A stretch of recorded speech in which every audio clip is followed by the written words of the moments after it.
Hello, and welcome to Date Night at Power Noodles, the show where we forget to introduce ourselves on the first date. My name's Landon Felter, and I'm here with my co-host, Billy Rhodes. Billy, do you believe in God? I do not believe in God. Neither do I, so it looks like we're on the same field. Right on. Okay. Yeah, but a lot of people do Good believe in episode. God.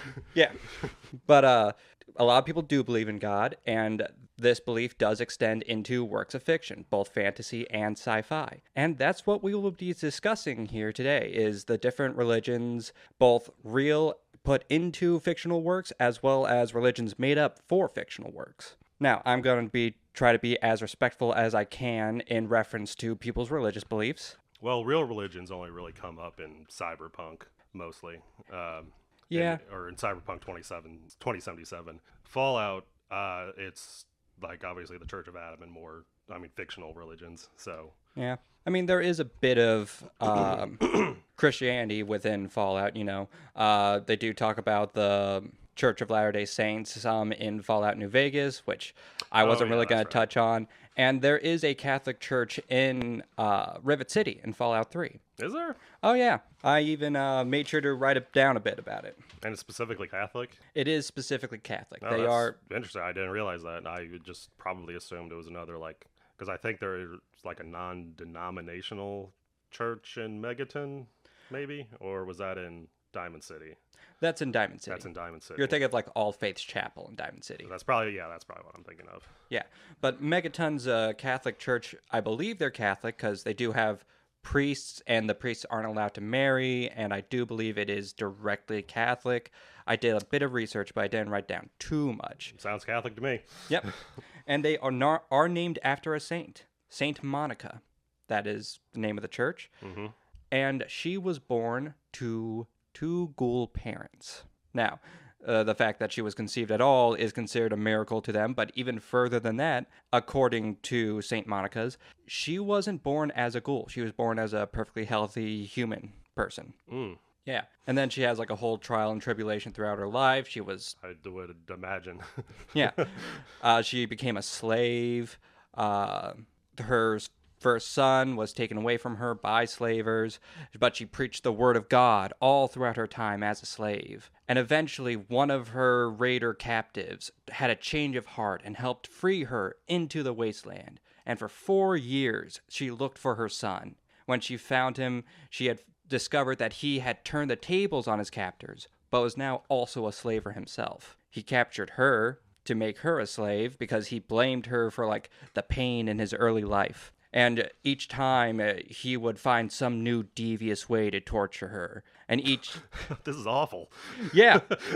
And each time she would only smile at him and say, "I forgive you." Eventually he had broken down, fell to his knees to St. Monica and begged for forgiveness. According to the Church of St. Monica. Yeah. Well, I mean, that is certainly like a tale of a saint. Yeah. It sounds like. As somebody who was raised Catholic... that seems pretty by the numbers as far as saint stories. Yeah. God, what do you think ghoul birth is like? I imagine... Fucking gross. I don't know if it's Grosser easier than or real harder. birth. Well, why would you think it would be easier?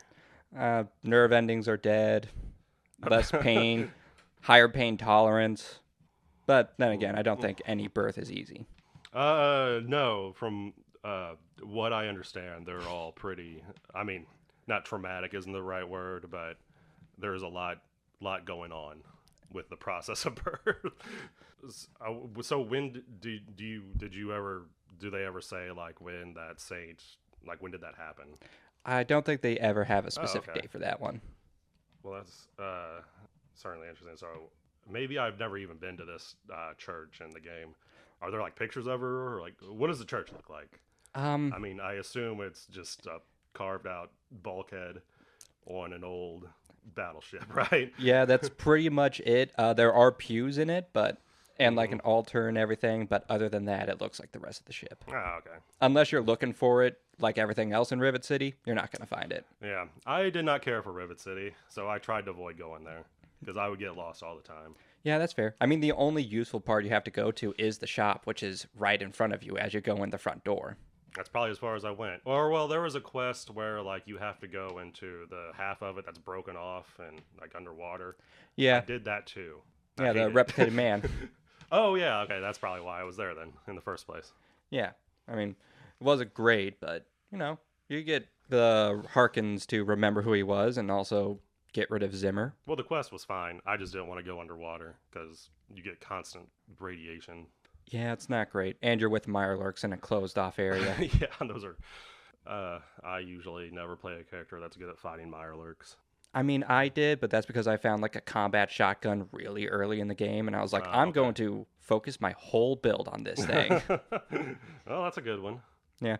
But going back to St. Monica's, I do kind of like that story because it does show that miracles can be dependent on like the situation of the circumstances. Hmm.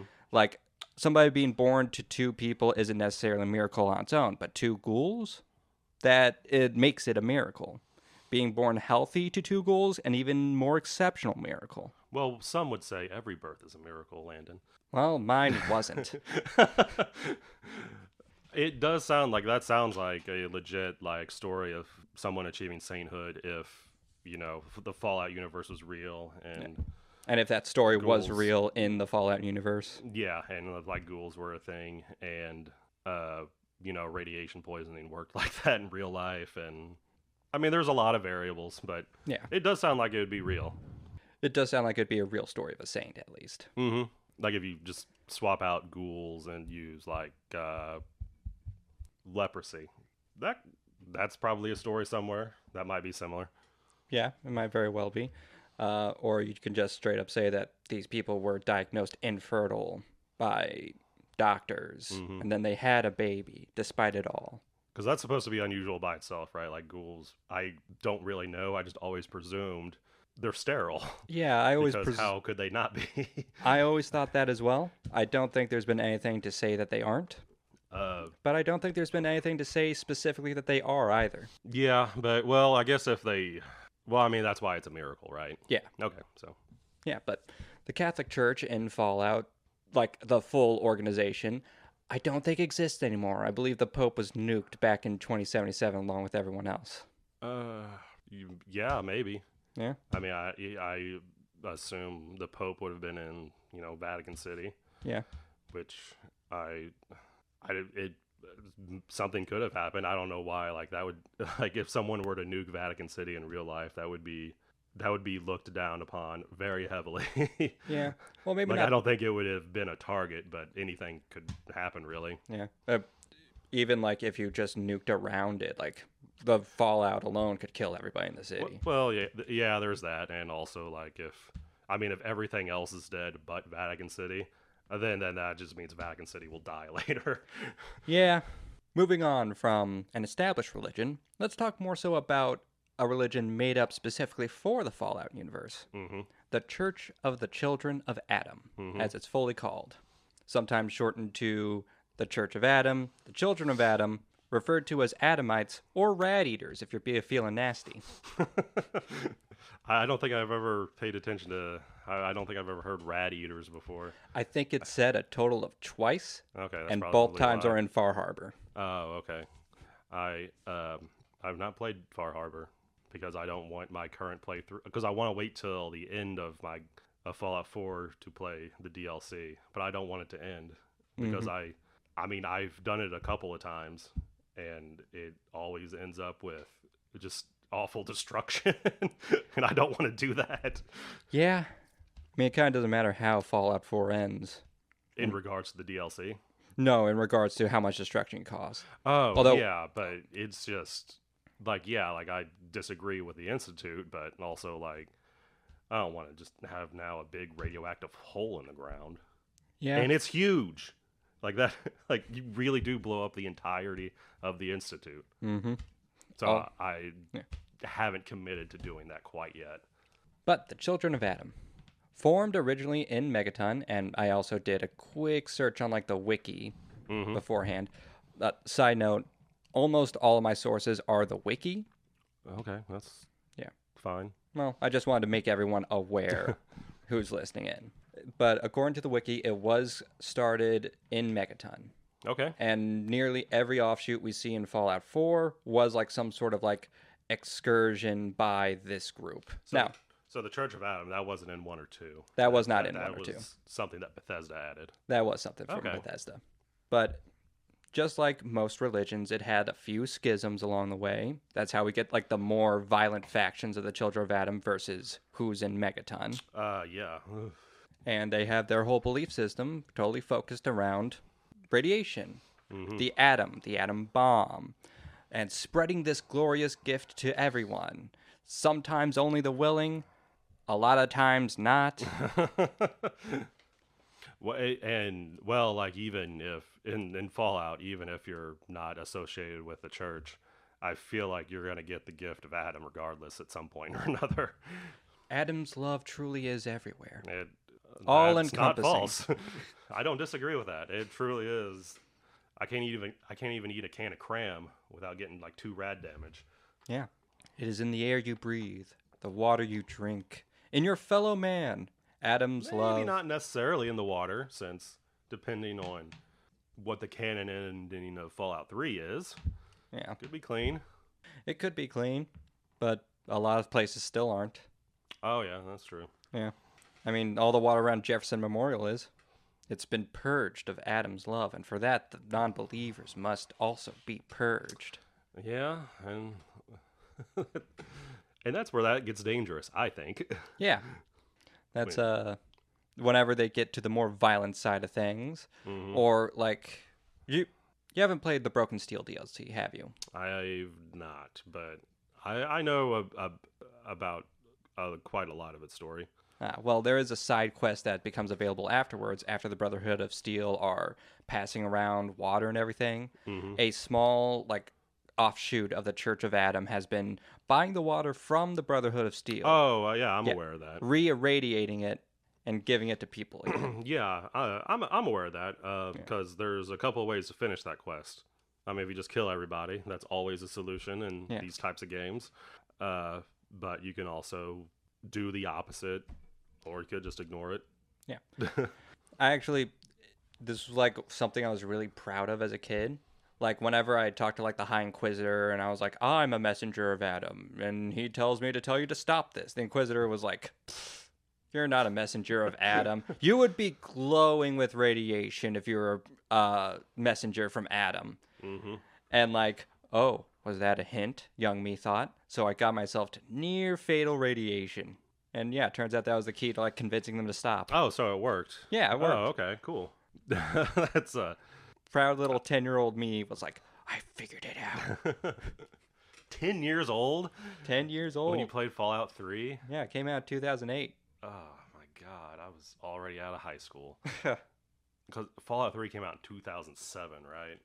I believe. 2007 or 2008.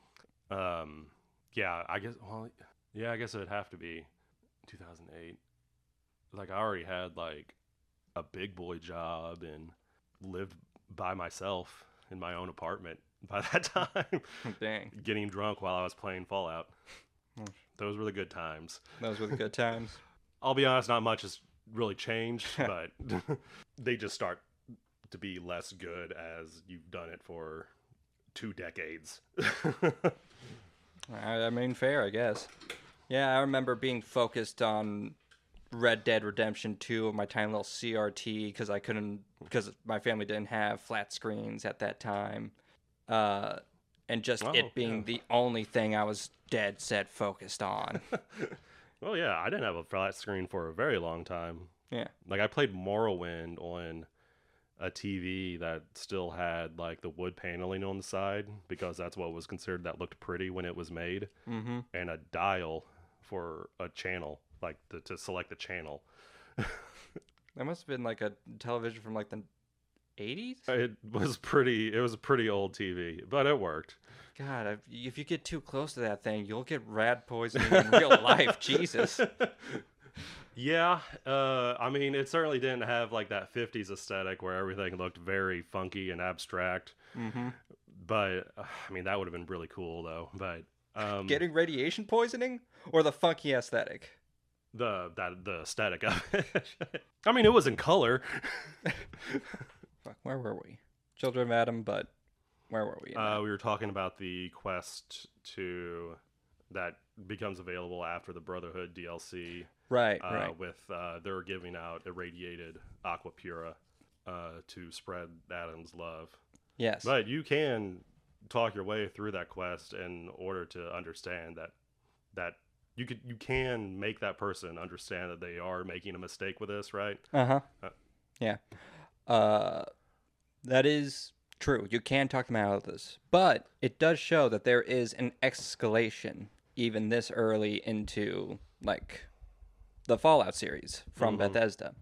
And, like, if you track that trajectory through to, like, Fallout 4, it doesn't strike as too surprising that they get as extreme as they do by the time of Fallout 4. well, those people in that quest, like They're an offshoot. well, they're an offshoot, but they honestly believe that they are doing something good. Since you can talk them out of it once you have them realize that like it's hurting people, they change their mind, right? Yeah. So But just like with anybody who has devout faith in their No, religion, they believe but- that they're doing good. a lot of the Adam members in Fallout 4 are just outright hostile towards you. Yep. Like the ones at whatever that area is called north of that lighthouse. Do you know what I'm talking about? I do not. Okay, so there's a settlement possibility in Fallout 4 where it's a lighthouse and it's currently occupied by people of members of the church, and it's surrounded by landmines and tripwires. And so like you don't have the option to your only option is just kill them so you can use that as a settlement. And the beacon in the lighthouse is a glowing one ghoul. Oh, that's actually kind of neat. It is pretty cool because if you're far away from that location, you can see it glowing in the lighthouse. And I just always assumed that was just like a barrel of waste or toxic waste or something up there. I didn't understand that it was going to be a glowing one, and it took me forever to find them. Yeah. Because I just never considered going all the way up to the top, because all it is just a spiral staircase. So, like, I searched everywhere on that location, because you keep going to the workbench, and it says, like, you can't really do anything until you clear out all the enemies. And it's like, I could not find that guy for, like, I mean, it was only like 15 minutes, but that's a long time to be stuck on one thing in a video game. Yeah, just like nothing else going on, just looking. Yeah. Yeah. I did find other people though, because there's also like a little pier with like a boat with that had 2 people on it that you have to kill as well. So it wasn't all worthless. Yeah. And then north of that a little ways, like you can see it from that location. It's like a giant crater with a structure in the middle and like rope bridges or shit like that going to that structure. And it's another holdout for the Church of Adam, and they are super violent, and they all have those gamma ray guns. And when you get like 20 of those shooting at you at one time, it goes quick. Yeah. You don't last long with those No. things. Wait, what? You don't last long with those things. Oh, no. No. Like they keep stacking. One is fine. Yeah. But yeah, like 20 of them, they keep stacking, and it goes down. Your health goes down very quickly. Yeah, because like most of the time you're prepping your defenses for bullets and energy, but like unless you're going to the glowing sea or someplace you know is highly irradiated, you're not also packing on radiation resistance. Yeah, well, and also because like there's very few weapons that are like specialized in radiation damage, so you're not really thinking of that. You're mostly just thinking of like bullets, maybe lasers, maybe plasma. Yeah, but Fire. But going back to them using the glowing one as a light for the beacon, the people And you find like data pad, or well, whatever they call them in Fallout, data pads and like computer entries and stuff, referring to him as like a very high prominent figure in their church, even though he's totally feral, and you find him actually eating a dead body. But he's a glowing one, so I guess they like him. Yeah. I do wonder I guess ghouls are venerated in the Church of Adam. From what I understand, I do believe they are, but uh, I think it's interesting because you almost never see a member that is a ghoul. Yeah, I don't think most ghouls are happy to be ghouls from what I've seen.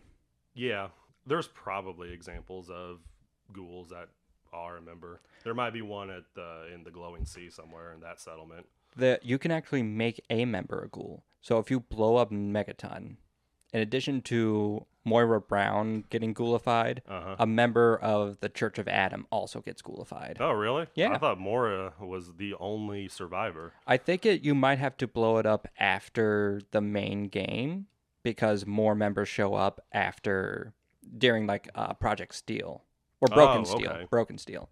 And then like once you blow it up, you meet Moira, send her over to Necropolis, and then you meet the other member. He's like, "Look at me. I've been divined." So they're into it. They are into it. Oh, okay. That's it. That's interesting. I wonder how the rest of that person's life played out. I wondered that too. since since ghouls live longer, they might come to regret that decision. Yeah, I mean, I don't know how long religious fervor can last if you can live hundreds of years. I mean, it would take a lot of faith and a lot of devotion. Yeah, although I suppose if you're revered in the church and, you know, put upon a pedestal and like showered in like gifts and adoration, that might make it a bit easier. Well, yeah. Yeah,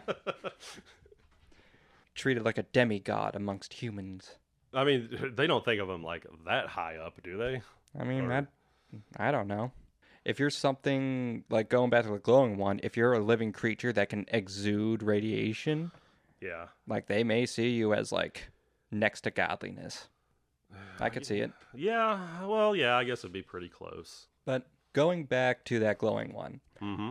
using him as like a light source and everything, Mm-hmm. and how you thought it was like just a bunch of radiation barrels. Mm-hmm. The Far Harbor Children of Adam do a similar thing to what you just described. They'll fill light bulbs with like the glowing radiation stuff and just hang them around as a light source.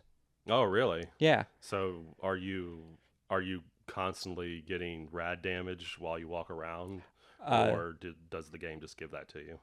you are constantly given rad damage as you're walking around, Oh, but okay. it's around the whole area. It's not specifically around like the light sources or anything. Oh, okay. That's probably because they just throw radiation barrels everywhere, and it's a nuclear sub that they're living in. And I don't know.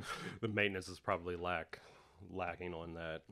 Yeah, All right, that's interesting. Well, that's interesting because you can use radiation as well. I mean, like this ring light that's in front of me, like that's radiation. It's just like non-lethal. yeah. Or it's like it's not damaging, even though it's on. And this is an audio podcast, We just leave those on like all the time. pretty much. I mean, Oh, they just sort of like they don't actually take that much power. They just sip at like a power source. yeah. I mean, wouldn't that decrease the lifespan of the light itself, though? Okay. Maybe, probably. We All just right, that's fine. we let me just say we don't consciously leave them on. We just forget about them all the time. No, I get it. I'm lazy too. It's fine. But They're using, I assume, since it's the Church of Adam, harmful radiation yeah, sources. it's the as stuff a that light comes. source. Yeah, it's the stuff that comes right out of the barrel. Or like those glow sticks that you break and like that's radiation. Like that's radioactive. It's decaying. So but that's why it's glowing because it's exuding like energy. It's just Yeah. like not harmful, non-ionizing. Yeah, most of its energy is going towards the actual light and not the more harmful end of the electromagnetic spectrum. Mm-hmm. But yeah, they really go hard with the iconography and everything, and like the style with the Far Harbor Children of Adam. They're all marked up with like atomic structures and everything. Mm. They have a bit more of like a coexistence with radiation, or maybe not coexistence is the right word. They use the radiation more in their daily lives than like other examples. Like the glowing sea children of Adam, they just live within the glowing sea. Like, they aren't using anything from the glowing sea. They aren't like, I mean, that's certainly coexistence with it. it is coexistence, and that's why I said that wasn't really the right word. But they don't really like use stuff from the glowing sea. They don't use the radiation. They just live in it. Just live there. Yeah. Yeah. Okay. Whereas the And children of Adam in the Far Harbor seems to like use it more. They find a use for these things to make it more a part of their daily lives than just being around. well, like, how do they use it? Like, as a heat source, or well, light obviously as a heat source. Depending on what it was, you could use it to cook, Yeah. sterilize things, clean things, I guess. Yeah. But Yep. it sounds like they're filthy if they're like marking their own body. Yeah. Like, what kind of marks do they have have on them? It really is just like drawing like different atomic structures, like a helium atom or something. But like Oh, okay. they'll draw like in a just like a circle around, like going through their eye, Oh, okay. and then like have a little mark right in the center for like the nucleus. And honestly, it looks very intricate. I kind of dig it. It sounds pretty cool. Yeah. Like, it sounds like an interesting like theme to like if you're into like full body tattoos. It sounds kind of like an interesting theme. If you don't mind also being super nerdy about it. Do you think that they know what those symbols mean then? Or do they just know that they're associated with radiation? I think it just might be one of those things where like the exceptionally like learned people of the children of Adam, the people that like study like their quote unquote scriptures and everything, might know like, oh yeah, this comes from like the helium atom, and this one comes from plutonium, and that's what these symbols do. And other people who just are there as worshipers, not necessarily studying the stuff, but wanting to be part of the church, are like, these are our symbols. This means you're of this level of the church. This means you're of this level of the church. And this means that you have been branded as like a traitor or a heretic or something and cast out from us or what have you. What's that symbol? I that's something I just made up. Oh, okay. Like, I was trying to think, it's like maybe there's like an anti-radiation symbol that or like, is there a symbol that means like radiation-free zone? There is, so the symbol for radiation cleanup in real life, in addition to just like the hazard symbol, is actually the sunflower, because sunflowers naturally absorb radiation. Is it? Yeah. I did not realize that. Yeah, that's something I like learned. Or, you know what? Before I say that again, I'm gonna double check to make sure that's actually real, because I read that and I was like, oh, that's neat, but I'd never actually double checked on that. So, well, and okay, that's fine and all, and interesting. Because I already like love sunflowers. I think they're really cool flowers. But I mean, like, what's the radiation or like biohazard symbol that you see on like a work sign? Is there an opposite to that, to where like, or it's like, is there like a symbol that signifies you're now like leaving that area? I don't think so. I don't think there is either. Yeah. Other than like it would just be like the symbol itself with like the circle and the slash through it. Yeah. Trying to see if there's anything. I'm not finding anything though. It all just seems to be like the standard symbol. Yeah, I'm just all finding the same thing. Okay. I mean, there's no reason why it can't be the sunflower. It sounds lovely. And they do absorb certain radioactive isotopes. There we go then. Yeah. So like a lot of groups that clean up radiation, as well as groups that are like for nuclear disarmament, use the sunflower as a symbol. Oh, so okay. So those groups use that for that symbol. Okay, I didn't know that either. That's interesting as well. Yeah. So I imagine the children of Adam hate sunflowers. They despise sunflowers. I would imagine they probably don't exist anymore. Probably not. I've never seen one in a game. Yeah, probably not. Not even in Fallout 3, where you meet Harold in that grove, and everything was green there. I don't even know what actually grows there, though. Generic green. Generic tree. Yeah. This is a bush. Well, I think it's all Harold, is what is the game is telling you. Like, all of that is Harold. So, Oh, I wonder if that would you count that as a religion, like those tree minders that like all live and I guess they worship them, right? Yeah, I guess this comes to the part where we have to designate the difference between a religion and like a cult. Okay. Well, then, if that's the case, I would just consider that a cult. Possibly. I mean, cults. I Tell me the difference first. Maybe maybe I spoke too soon. I think cults have like a big focus on like Or separating the outside world. or what you consider the difference. Cults, like I said, in my mind, they're more focused on like designating who you can and can't talk to, dictating your entire life, but also saying no, you can't interact with Okay. people outside, people who try to convince you to leave, cut them out of your life completely, things along those lines. Yeah. All right. Okay. So there's nefarious things going on in a cult. So maybe it's not necessarily a cult. Although calling in those tree minder guys a religion, that seems a bit like weighty. Like a religion to me is like a very big term or Ye- like a heavy term that you give to like some something that's like culturally known wide. Yes. Also, I just Googled it. Cults also like make their types of worship very secretive as well. Oh, well, they're not secret about it. They immediately tell you everything that they're all about. Yeah, and they let you come and go as you please. So, So yeah, I guess it's not a cult. yeah, It's very small though. very small, but I guess it falls under religion. I suppose so. I mean, there's a few of those. God, this is going back a while. There are a few of those people that do worship him, but there's also others that realize like he's not. It's not like divine, like literally divine, and so. But they acknowledge that it is incredibly important that things are growing again in just the absolute awful state that the capital wasteland is in. Like I didn't realize like how fucked up Fallout 3 was and how desolate it was until 4 came out. Yeah, Like it that may have been something that I just gloss over because I'm not very bright, but like everything really is destroyed almost except for like a few key things like well like the Washington Monument's still standing, like I think the Capitol building's still standing. yeah, the Citadel, but that Yeah, was like built afterwards. So, and that's mostly because I mean that's just like liberties that Bethesda took with like because there wouldn't really be anything left, no, especially after 200 years. 50 years without maintenance, and some buildings fall apart.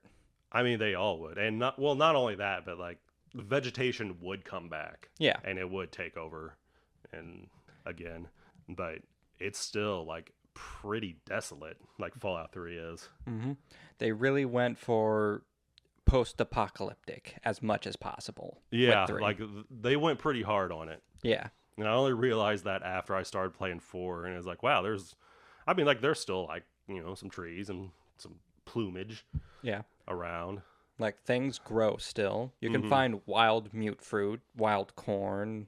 You can find hub flowers. Like things grow. Yeah, like they really I guess they may have learned some well, I was going to say like I guess they may have learned something from New Vegas, but like real Las Vegas is already kind of a wasteland. Yeah, And not in like a mean way. Like I'm not it's a talking shit on desert. Vegas. But yeah, it's in a desert. Yeah. There's The only reason it's as green as it is because they pump water from everywhere else to keep it green. yeah.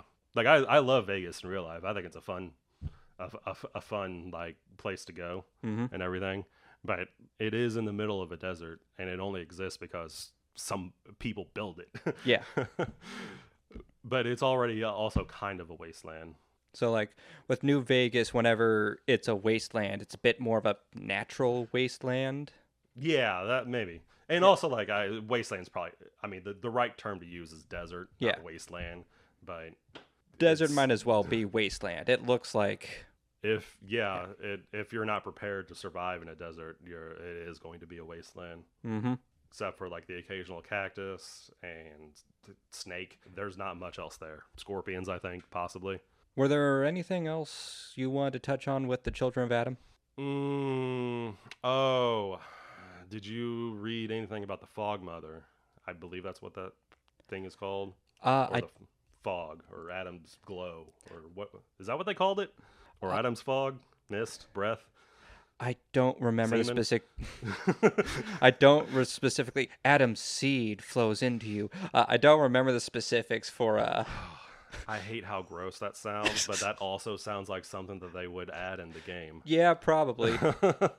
I didn't read anything specific about the Fog Mother. I did, of course, play the quest and everything, and you just follow her after drinking from a radiated spring. Yeah, because that is tied together with. Yeah, And which is almost an exact copy of a quest from Point Lookout from 3. oh, really? Oh What was yeah. that quest? In that quest, you like once again drink or eat something. I don't quite remember. It's been years since I played Point Lookout. But like you go into like a hallucinated state, and essentially you follow a path all throughout the swamps in Point Lookout, and you relive like past memories. Like for example, you see your mom dying. Well, that's awful. Yeah. And like you see Amada dead, and you see like your character dead. Like it's a whole thing. And spoiler So it's a alert, bad trip. it's a very bad trip. yeah. You want to know how bad it gets? Spoiler alert ahead. for Point Lookout. At the end of it, it turns out you're unconscious, getting part of your brain removed. Oh. Yeah. Why? Story reasons. Is that because? But your brain gets removed in that other DLC too. No, not your entire brain, just a No, little wait, piece of it. That's New Vegas DLC. That is New God Vegas. damn, it all runs together. Okay, well, what's the story? Like, You are I mean, the shit's 20 years old. Like, go ahead and spoil it. It's fine. Well, the main story of Point Lookout is that you meet a guy named Desmond who is a ghoul. He's from before the war, and his entire manor is being besieged by like tribals.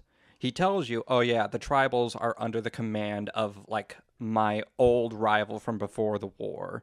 I forget his name. Jesus. It is a centuries-long rivalry God these damn, two like have." bury the hatchet. And like he's like, "I want you to like infiltrate." Everyone in Fallout is just absolutely useless except for your character. Yeah. I mean, that's like the old story of like video games. If you're the only useless one or useful one in the entire game. Yeah. And yeah, like I get it. Yeah. Because it has to, it's still a game. Yeah. Also, this weirdly ties into the religion bit. Oh, good. Into the story. So you infiltrate the tribals, find their leader, realize that he answers to and also kind of worships a hologram of the guy Desmond is rivals with, who is also now just a brain in a jar. Oh. Yeah. And like he says, well, in order to get further into everything and become part of our group, you have to go on like this vision quest thing. And then you drink the water or eat the whatever. And then you have the bad trip, wake up, find out that the guy who brought you here on his boat had performed a bit of brain surgery on you. Oh, okay. And like he's done this to like everyone they've put through. So he just has like tons of jars of pieces of people's brain in them. What was he doing with him? I think he just likes them. Oh. Oh, so it's just like a... He just has a it's hobby. like- okay. We all need hobbies, Billy. True. I mean, that is like less nefarious and evil than I guess what I was thinking. Yeah. Which I'm not sure what I was thinking, but it wasn't something as benign as just like, I just think they're cool. Yeah. Cool, huh? But you have two options after this. You can like work with the brain against Desmond, or you can work with Desmond against the brain. What'd you do? Oh, you help Desmond. Is Desmond the good guy? I don't think there's any good guys in not this a good story. guy. They're both That's kind of shitty, but like Yeah. Desmond's the better of the two in my mind. And also, if you help the brain guy, he betrays you in the end anyway. So Oh, well then Yeah. fuck that guy. yeah. But like, there's a point to where you can trick like. There's a point to where Desmond gives you like a very special item, and if you end up just throwing it away, the brain trusts you, and then you get into the brain's lair, and Desmond meets you in there because he was following you, and he's like, all right, you have two... Hey, you accidentally dropped this thing that I... No, it's more like, all right, you have 2 seconds to explain why you got rid of the thing I told you to use, or I'm going to blow out your brains with this combat shotgun. Is there a way to get out of it? Oh, yeah. You could just straight up say, hey, Desmond, look at where we are. We're in the middle of his lair. If I had kept that thing, we would have had to fight our way here. But because I threw it away, he let his guard down when we're both here. I guess that makes sense. Yeah. And he's like, I don't know if I completely trust you, but you are right. Yeah. Yeah. Okay. And it's like that's just a fun little bit of story there. That yeah. So like all the stuff that you hallucinate, that is established as an hallucination. Yes, that is established as a hallucination. So the quest in Far Harbor though, like isn't that's it's kind of up in the air though, isn't it? It's a bit more up in the air, but like the hallucination does lead you to the important quest item you need. Mm-hmm. So Well, that's what she's called. Before I go on, she is called the Fog Mother, right? yeah, she is called the Fog Mother. So, and it's up in the air that she's real or not, like actually real. And it was definitely a hallucination before in Fallout 3. Yes, because you're living like bad memories and you're seeing the people you love die. And Okay. you go through and you collect all 7 bobbleheads, but now they have more like mean descriptions. Okay. Like for strength, it says something like, you're strong, but you aren't strong enough to protect the ones you love, and stuff like that. Well, that's disheartening. Yeah. It's a bad trip. Although, I guess in Fallout 3, I didn't really have any love interests since everyone that I knew was in the vault Yeah, well, still. I don't think they meant like love as in romantic love. I mean, it's more like, hey, your mom's dead. Your dad's probably dead by this point. Oh, yeah. Okay. Yeah, you ain't got like your friends from childhood anymore. You can't really. You're all alone. I think it's more along those lines. Yeah. God damn, that's disheartening too. Yeah, Now I'm just like, God damn, Fallout 3 is such a bummer. it is. It's Even in like, the good ending, originally you still die. yeah, like it's not a game you go to for like happy times unless you're talking to the robot that thinks he's Benjamin. I almost said Benjamin Button. That's not right. It's the robot that thinks he's one of. Franklin? No, it's not Benjamin Franklin. It's like one of the lesser known signers of the Declaration of Independence. He's the one who's guarding it. And like you can convince him you're Thomas Jefferson, and then he's like, "Oh, I'm sorry, sir. Here's the Declaration of Independence. Take care." But like even then, like at the end when you go into that booth that gets flooded with lethal radiation, Yep. like it's entirely possible that fucking Fox is standing right next to you. That Fox or Karen or the robot that's immune to radiation. They're all just like, oh, fuck off. Yeah. I ain't doing it. Fox is just like, no, this is your story. You have to end it. It's like, the fuck you mean? You've been reading too much, Fox. What the fuck? Yeah, I do remember his reasoning for was that it was a very well worded line from something, but it was essentially saying like, well, it's part of your journey, which is not false, but is like, I'm going to die and you'll be totally fine. Yeah. When you first did that, did you know the numbers to type in? I did not. Did you even know what the clue was referring to? And were you just like, oh, I forgot what her favorite fucking scripture was? See, Or did you just be like, what in the fuck is this thing talking about? I did not find the clue.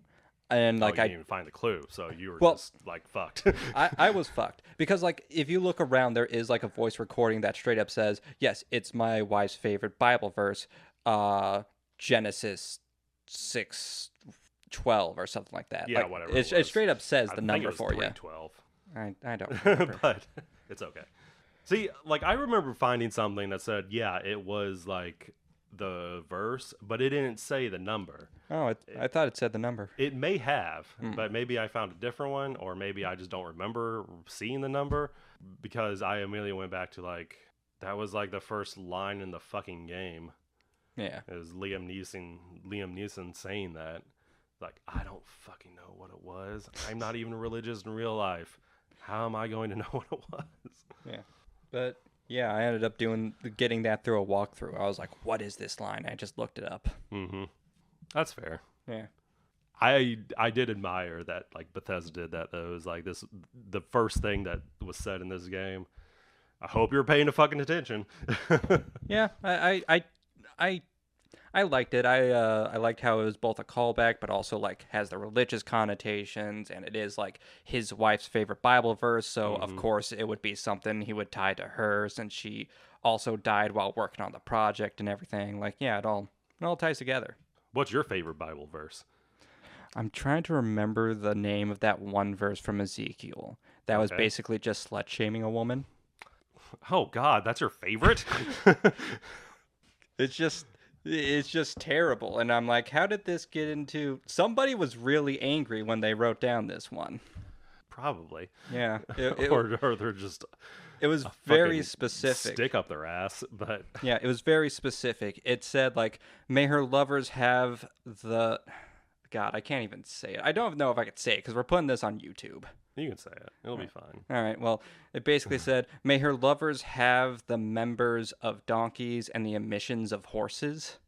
What does that mean? Can you It means translate that that it to means like that a not? it means that donkeys do not have big penises, They and it don't? means apparently not, according to the Bible. And it means that horses do not splooge a lot, They don't? according to the Bible. I don't know, man. It's just a ridiculous Bible verse that I just know. Holy shit, this is breaking news to me. No, come on. Like, donkeys have to have huge dicks. Why did the donkey show even become a thing? I don't know. In, uh, I listen. Don't. I mean, they're, and like horses, surely they have a huge cum shot. Like, like, look how big those fucking animals are. Like, it's gotta be big, right? I don't know. I'm just repeating what the Bible says. All right. Okay, well, no, that's fine. I mean, I that's did it. I'm not one to like fact check this specific stuff. okay. No, and so what is the lesson imparted in that? Like, women should fuck dudes with small dicks and little cum. I think it. Like, what? I think How it's. did this even come up? I don't know. Okay. Like, It's who one wrote of. that part? It's in Or Ezekiel. Ezekiel? So I guess it was Ezekiel. All right. It's like So that's your favorite Bible verse, huh? either that or the one where Solomon goes to like the witch of Endor. I elaborate on that, please. So It sounds cool as hell. Okay. Like, I don't even know anything about this, but the so witch of the magic user on a Star Wars planet sounds cool as shit. So in the Bible, there is a verse that talks about, I think it was Solomon or King Saul. I forget which one. But he Okay. was like having a lot of trouble in like a war or something. He was fighting some group. And he's like, man, I wish the prophet Samuel was still around. I'd be able to talk to him. I'd figure this out. He could really help me. And he was like, I know. I'll talk to a witch. She can bring his soul back and I can discuss things with him. And then he goes to like this swamp that's called Endor. And then he like discusses with the witch, and the witch is like, "Hey, I wonder if that's why George Lucas named it that planet. maybe," or maybe he just Because saw it's the a name. very swamp. No, that was Dagobah. Endor is what the fuck was Endor? That was the Ewok planet. Never Yeah, that mind. was the forest moon. Yeah. I would never mind. Yeah. Yeah, Swamps forest, very different. yeah, but he goes to the witch, and the witch is like, "Hey, like Keep talking, I'm listening. your religion doesn't really like believe in, or doesn't really like the stuff I do. Like, are you sure you want me to like help you out here?" And he was like, "Listen, I'm desperate. Please help me." And the witch is like, "Okay." And then she like raises Solomon's soul back from the dead, and Samuel's soul back from the dead. And Samuel is like, "What the fuck are you doing? You brought me back from the dead. You worked with a witch. Like, what are you doing right now?" Yeah. And that's pretty much how that verse goes. So he wasn't happy with the whole working with the witch thing. I don't think he was happy with the working with the witch thing. I don't think he was happy about being brought back from the dead. I think that's kind of where like a bunch of those stories about like people being brought back from the afterlife and being angry with those who did it. I think that's where a lot of those stories come from, is that passage as well. Oh, okay. Man, this is so weird because I actually do have a favorite Bible verse, Oh, you do? and I'm the most not religious person ever. But I think there is something of value in this. and it's even like saved on my phone. So I don't know how to pronounce this word, but maybe you do. The book of what there at the end? Ecclesiastes, I believe. Ecclesiastes. Okay. So it's the thing that hath been is that which shall be, and that which is done is that which shall be done, and there is no new thing under the sun.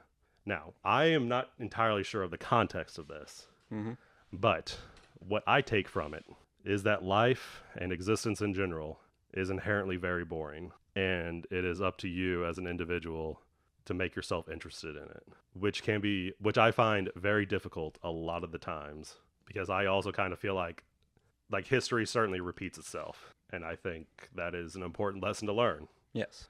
And that's why it really resonates with me. Like, I view life as nothing but endless cycles of pain and suffering. Okay. And you have to somehow distance yourself from being so like taken in by those cycles. You just have to observe it, acknowledge it, and then move on. Honestly, I wasn't expecting you to have a favorite Bible passage. I know, that's weird, right? I just realized that I had that on my phone. And like that's also kind of profound. Yeah, I'm like smart. Yeah, I know. But like I'm out here talking about like the fucking emissions of horses and shit, and you like actually come in with something profound. That's been my favorite part so far. I'm not above that either. Like that's what I've been most flabbergasted by so far. It's like donkeys have small dicks, and a horse cum shot isn't really that much. According to the Bible. That has to be wrong. The Bible has to be wrong about those things. Like, look at those two animals. They're huge. They're big, strong, stout creatures. Like, how can they, not be packing in more ways than one? I don't know. That was your favorite. That's not my favorite. I don't have a favorite. I'm just pulling something like, oh, this is a ridiculous one. I'll say this is favorite for the sake of joke. Oh, okay. Well, it was good.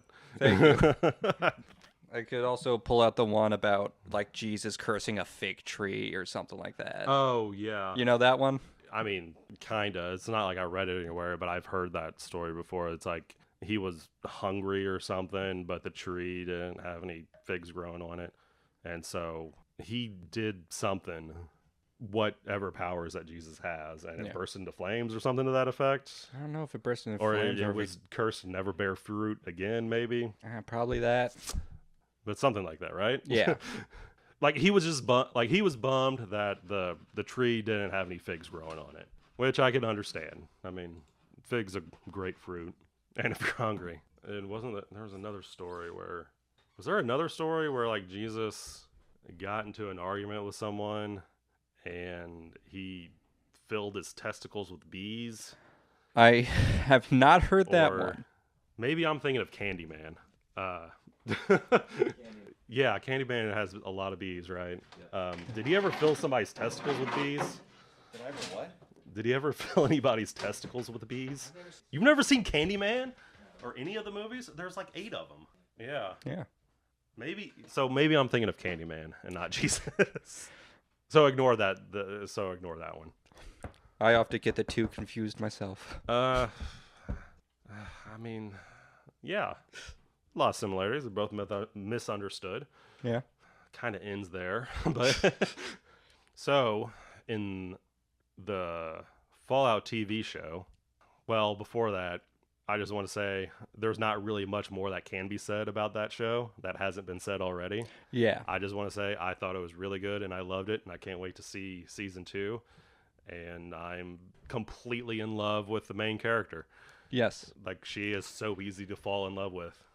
Yeah. It's just hard not to fall for that like optimistic can-do attitude. Oh, yeah, I agree. As soon as she said the first okie dokie, I was like, I'm down for her. But in that show, the Brotherhood of Steel are using, I don't know what it's called, but I do believe it's from Catholicism, that I guess it's an incense burner on a chain. Mm-hmm. That's like a Catholic thing, right? Yeah. Catholics do use that. I think some other denominations might use it as well. Do you think that the Brotherhood is using that in a religious sense? This Brotherhood seems to be very it seemed to use a lot more religious like structure and like themes Mm-hmm. than like other versions of the Brotherhood we have seen, because they've always been very big on like hierarchy and like these are paladins and stuff like that. Yeah. Well, they're like really into like King Arthur and like Arthurian legends, shit like that, right? Yes, So, but were they like Catholic in that story? I think it was Catholic. Yeah, I mean Okay. they were all Catholic back then. Oh, well, But yeah, it just seems like that incense burning you were talking about, and like they seem to have like a few new symbols. like what? Like I wasn't like one of the things they like handed out to like the paladins going to search for the guy with the cold fusion in his head. Oh, Didn't they the have those looking more like scroll type things than actual like pieces of paper? Or am I oh. misremembering that? I mean, I didn't take. I mean, I know what you're talking about, like the mission briefing. Yes. Yeah. I didn't think of them as scrolls. I thought of them as just like a really roundabout way to do like a really real pain in the ass way to like convey images over like Telegram or whatever they were using. Oh, I wasn't talking about like that whole like Where it's fill in the like, dot thing. I meant like yeah. whenever they were handing out before they started looking for the guy. And like Oh, it seemed like they had rolled them up and everything. Or I oh, might be misremembering that. they may have actually, because like when Thaddeus hands the thing to Maximus. Yeah. Oh, and that's what he read. It may have been rolled up. I don't really remember actually, one way or the other, but it could have been rolled up. Yeah, and like the scribe robes seem more and more like religious garb than like they did in like the games. Like they were literally robes on the show, right? Yeah, and I think they had like the two like things down the side of his chest that like priests wear sometimes. Like that scarf. Yeah, that scarf thing. I don't know what that's called, Yeah. like really called, but So I think they use like a bit more religious iconography in the show as well. they do. At least that sect. The Yeah. Brotherhood isn't as unified as what it would be made out to be on the show, though. No, I did do a bit of like research on the Brotherhood as well before Hmm. this. Not necessarily for the religious aspect, but because of like another topic we're thinking about doing. Okay. But yeah, there just seems to be more religious symbolism with this one. And like hierarchy was always something that's like strong in like the Catholic faith and everything. So Yeah. Well, I mean, and like hierarchy is going to be important. Like it would have to be important regardless if the Brotherhood of Steel is religious or not, because their military power. like it's a military power. There's a lot of there's a lot of cogs in that machine. Yes. So the hierarchy would be incredibly important. I kind of feel like they had just seen that in an old book somewhere, and so they're doing it too because they think it's cool. Um, Like that might be underplaying it a bit, but yeah. but them, the guy in the robes swinging the incense burner around, that makes it seem important, like more important than what it probably is. Yeah. So I think they just saw that somewhere. I mean, these sort of ceremonies are important for morale in Yeah. most groups. So it probably helps with that too. So I wouldn't say that they're fully religious Yeah. about that. They just have. They adopt the ceremonies and rituals in order to give a bit more gravitas and help with these things. Mm-hmm. Speaking of the show, do you have anything else you want to talk about the Brotherhood of Steel? Mm, Because I can't think of another thing I want to talk about. no, I guess not. I just, but I also, well, I already said it, but just like that, the Brotherhood of Steel isn't like a completely, from what I understand from playing the games, it's not a completely unified thing. Yeah. They're somewhat together. They're more together in Fallout 4 than in Fallout 3. Yeah. They like to play that they're together, from what I've looked up. Because, what's his name? Lions. No, from 4. Oh, Maxim? Maxim. Maxim denounced Lions from 3 Yes. because he considered that a waste of time, Mm-hmm. which I would disagree with. Yeah. Most people would. And also welcomed back the outcasts. And so he at least had a pretty good unification on the West Coast. But during 3, Lions was like he wanted to get Project Purity up and running. And the East, or no, I said West Coast earlier. I meant East Coast. Yes, I figured. I always confuse left and right and East and West. But the West Coast chapter didn't like that. But they were also on the West Coast, so they can't really do anything. Well, So he was like, well, fuck it. from what I read, the West Coast was like, we don't really like this, but also we're not going to do anything about this. Like, we're still going to leave you as like a sanctioned Brotherhood of Steel chapter. Well, what could they do? Like, they were on the opposite side of the country. Well, they were still supplying like support and members. Like, they were sending people over and everything. And they were like, we aren't going to like promote what you're doing, but we're not going to like go against you either. We're just going to cut off support for you. And like, you have to do this all on your own now. Okay. Yeah. That's really what I want to say. Like, it's not like it's super cohesive. Yes. But in the show, there is a very small cult that you see right near the end, like episode 8 or so, Okay. worshipping a certain person we have seen around but under a new name, the Flame Mother. Oh, when they go into that vault that's under the hospital or whatever it is. Yep. Oh, okay. Yeah. Yeah, that scene got really weird. Like, that scene got a lot weirder than what I thought it was going to be. Same. So, a person that we know, but Yeah. under a new name. Yeah. Flame Mother. Well, Yeah. who is that? That's Muldrow. Oh, no, from the show. Yes, from the show. Okay. I have no idea how she got into that position of worship. Well, no one does. It wasn't explained. Yeah, exactly. The show never went into it. Mm-hmm. And I don't know if the show will, because it seems like they're kind of done with her since they killed her off. Yeah, probably not. Yeah, probably not. Which to me is a very video game thing to do, because it's like, well, you're done with this area. I don't care what the ramifications anymore. I'm going to Vegas. So, I mean, like, I'm fine with that. It just seemed like a lot. It was because all those people that participated in, I don't know, whatever the fuck they were doing in the vault was like, those were like in NCR refugees, right? Yeah, they were refugees from Shady Sands. And they were, I just took it as they were just so appreciative of being rescued by her in some way that was, we may find out later what exactly that is, but that, I don't know, they just decided to start getting weird, really weird with it one day, and nobody said like, whoa, this is getting strange because we're all getting naked. Yeah. Like, everyone just went with it, and so it just kind of escalated from there. That's just why I took it as. Yeah, I mean, Or maybe they were aware of the cold fusion thing. maybe they were like, yeah, she can like do a lot of good around here. Yeah. So I maybe mean- they were aware of that.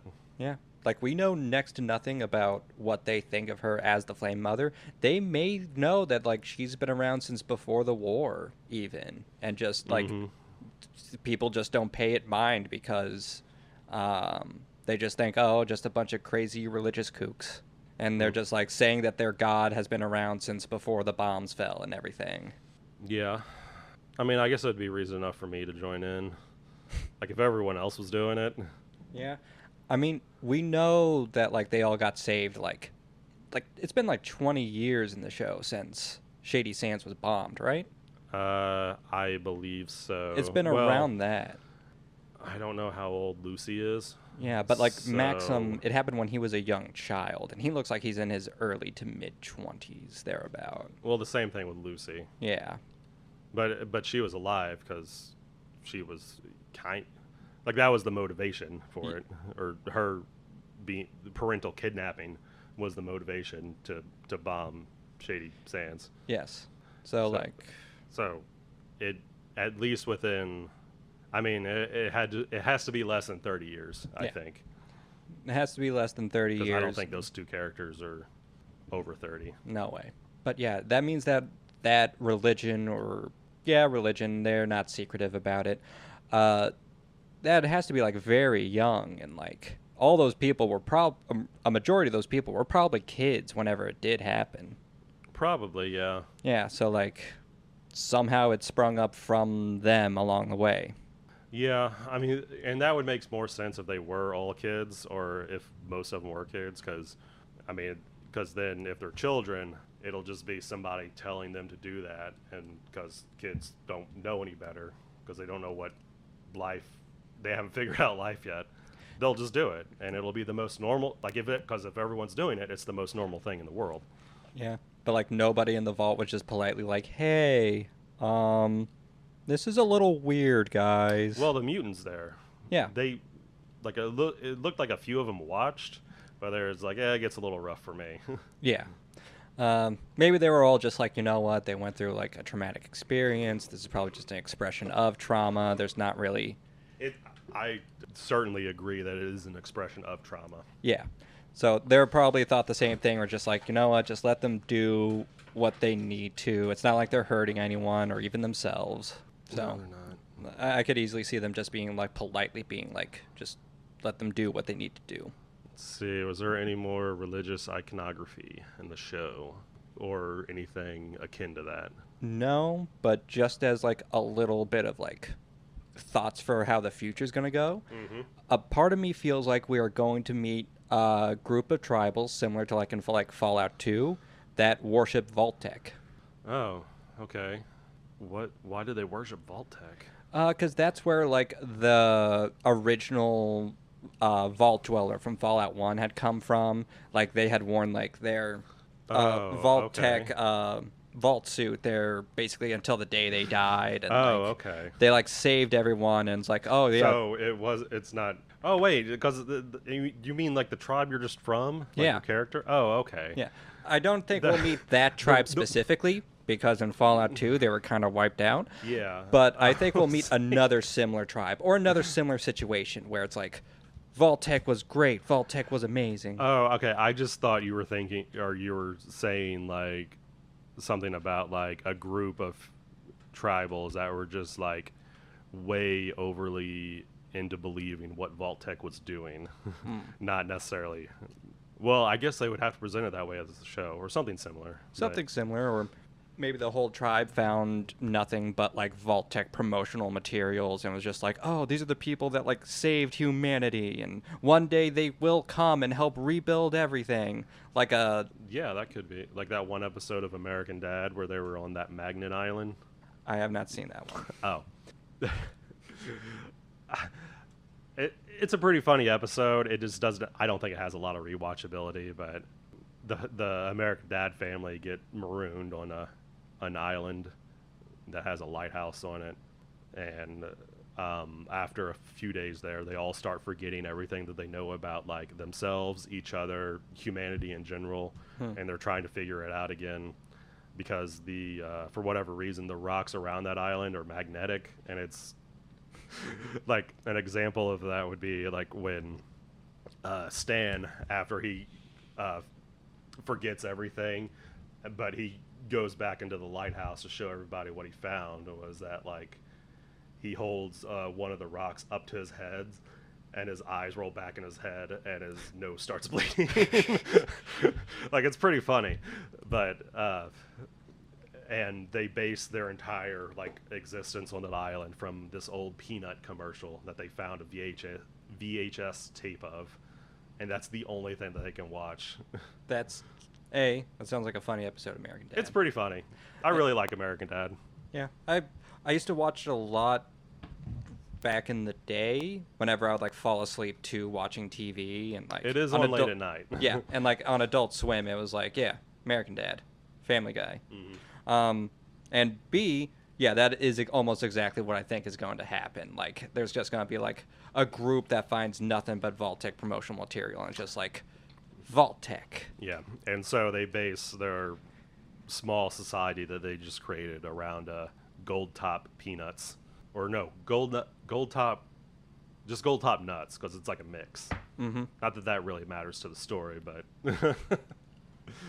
and they use like lines from that commercial as Like greetings, like and greetings sayings. and sayings and stuff like that, which made me think about like what would that situation play out like in real life. Like Steve forgot he wears glasses, and so he just didn't wear the glasses for the rest of the episode and couldn't see shit.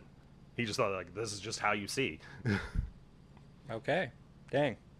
But Stan wore his glasses.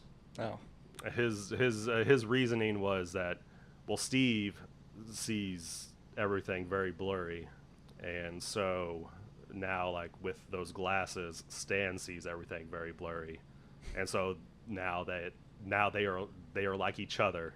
They have something in common, so that must be how it is. Okay. So they're like even. So it'd be like that. They just see like images of like people in vault suits, but like they don't have the materials to like make vault suits and stuff like that. So instead of like wearing vault suits, you just like paint the colors on their skin and stuff like that. Oh, And be that like, sounds gross. Especially in where does Fallout 2 take place? it's in California. It's in California. Yeah. Well, it's like Southern California, or like where is Shady Sands? I have no idea. I'm pretty sure it's Southern California, Southern Mid California, somewhere around that area. Like potentially, it could be very hot. It could. So you're already hot and sweaty, and you're painting your best recreation of blue paint on your body. Yeah, that would be just gross. Yeah. Ugh. And then what? So that's really close to. Well, no, the show ended with Hank walking towards Vegas. Yes. What was that group that Arcade Gannon was with? The Followers of the Apocalypse. Followers of the Apocalypse. Is that a? I've never quite understood. Is that a religion, or is that? It's not a religion. What is this? They're essentially just a group who want to help people. They're like the Peace Corps or something. They go in, okay. they like provide medical care, food. They existed in Fallout 1. They help you take down the Master by like infiltrating and like Oh, okay. yeah, and like in Fallout New Vegas, they're just like not very well liked by the NCR. Mm-hmm. Just because like they're not the biggest fan of like government regulations and stuff like that. They're a little bit anarchistic, but in like the everybody help everyone kind of anarchistic. Oh, there's actually a name for something like that. I cannot remember what it is though. It's like a utopian anarchistic type of deal. Yeah. But no, that's not a Yep. religion. That's just their own little group. I mean, they could have picked a friendlier name because it sounds like a doom cult. I mean, it kind of does, but I think it's mostly like we go to where things are at their worst to help the people there. We follow the apocalypse. Actually, well, now that you say that makes perfect sense almost. So Yeah. all right, maybe it wasn't. Maybe that isn't so gloomy. And then trying to, I mean, there could very well could be. I don't remember seeing churches in New Vegas anywhere. I don't think Was there Children of Adam in New Vegas? There weren't any Children of Adam in New Vegas. Hmm. There were Mormons in New Vegas, though, and we will not. Oh yeah. Yeah. Well, we won't really be like touching on them because they're mostly unaffected by like. They're just still like regular Mormons. They're still regular Mormons. They resettled Salt Lake City as New Canaan, so they're known as New Canaanites and not like Latter-day Saints or anything like that. Oh, okay. But yeah, they're more or less unchanged Mormons. Yeah. Well, that's kind of boring then if they didn't change at all. Yeah. Although that does sound very Mormon of them to Be like, unchanging. Well, yeah, just to, like not change. And I mean, I guess if it's going well for them, Yeah. hey, knock yourself out. I mean, it goes well for them until Caesar's Legion, but, you know, it's very rare that Caesar's Legion goes well for anyone. That's true. Yeah. Are there? Well, what? So, like, let's move on to Cyberpunk. All I right. feel like we just exhausted Fallout. Yeah. Because now I'm like really scraping of if I've seen like a single cross anywhere in the games of Fallout or anything. Did the Republic of Dave count as a religion? I would say no, depending. But the the kingdom that his dad had before the Republic of Dave, maybe. Yeah. He might have been ordained, Yeah. but considering his dad is dead and the kingdom is long gone, who knows? But going towards Cyberpunk, Mm-hmm. which has quite a number of real-life religions, most notably the one in the actual video game and not just the tabletop RPG, is Christianity and Catholicism. Yes. And with also some Buddhism. Yes, there. I mean, you can see those the Buddhist monks in so many parts of Night City. Oh, yes. And something you will notice about those Buddhist monks is that they have no augments. They do not. No cybernetics. Nothing on them. That is almost always true. Yes, because that goes against their belief. The Does it though? Well, it's not something that I don't think they have said in like the real world here. But in Cyberpunk, like Buddhist monks aren't allowed to get cybernetics. It's like a type of like materialism that they are very much not for. And I mean, yeah, like it would certainly create worldly attachments. Yeah, almost literally. Yes. And because of this, none of them are cybernetically enhanced, except for one, which was kidnapped by Maelstrom in order to just add cybernetic enhancements, just because they didn't like him, which is fucked. Yeah, Maelstrom has done that. They like doing that. Yeah. Because they like to see what... Like, I think there is something that... Like, they're trying to achieve something sometimes with that, and possibly, like, a religious aspect of... But also, I think they just like fucking around and, you know, just see what happens. Like, let's replace, like, 40% of this person's body with cyberware, and I don't know. Might be cool. Yeah. Hey, we got these eyes off the black market that's supposed to be X-ray, but we don't want to test them on ourselves. Let's see how you like them. Which I feel like they would want to test them on themselves, though, because they also don't seem that smart most of the time. Yeah. I mean, they seem very crazed and fanatical for more. Well, yeah, fanatical is a very good word to describe them. Yes. Like, they've definitely put all their eggs in the body modification bucket or basket, whatever you put eggs in. Yeah. I put them in my fridge, actually. That could work. Yeah. Too. But yeah, Buddhists, they very like anti-cybernetics just because that creates worldly attachments, like you were talking about. Whereas Catholics, Christianity, Protestantism has no issue with cybernetics. They seem to be just as fine with them as most of everyone else. So how did you play out that quest where you saved that Buddhist monk? I wasn't really paying attention too much when the guy told me to go help him. So I was you like, killed everyone? So I killed everyone. And he was like, hey, this is also really fucking bad. Yeah, he gets really upset about it. Yeah, but like I'm also like, hey, I'm sorry. Like, I just saw Maelstrom and I was like, oh, these guys will kill me, so I'm trying to save somebody. I didn't kill him. You didn't kill him? No, I did non-lethal takedowns. Oh, you're a better man than me. Yeah, that's how I played That's how I play Cyberpunk. Is I've not killed a single person in my playthrough. See, what I was doing whenever I was playing through, A, didn't see the whole no-kill part, and B, I was doing a Gorilla Fists run, so I was just punching them in the faces. Well, you can still do that with a non-lethal playthrough. Just when they go limp, stop. I normally, like, sometimes I just mash the click button, and then, oh no, now they have the consistency of pudding now, like. Yeah, there's blood everywhere. Yeah. Like, so I beat the game pre-Phantom Liberty, like pre-2.0 update. Same here. And it was a completely non-lethal playthrough. Oh. I'll be honest, there were a few times somebody may have died, but that was because of I always attributed it to like a broken game mechanic, because they would be laying on the ground and you can still kind of see them moving and opening their eyes, and I'm like standing there, but then all of a sudden they just like cry out and then a blood starts massing underneath their head. So I don't know what killed them exactly. So it's like, well, I'm not going to count that. Yeah. Because like obviously that wasn't my intention. So like the game's already glitchy enough. Like that could Yeah. just be any number of things. But like it definitely in every quest given the option, I always did non-lethal. I always think it's a lot of fun doing non-lethal playthroughs in games when you're able to do that. I'm a big fan of that as well.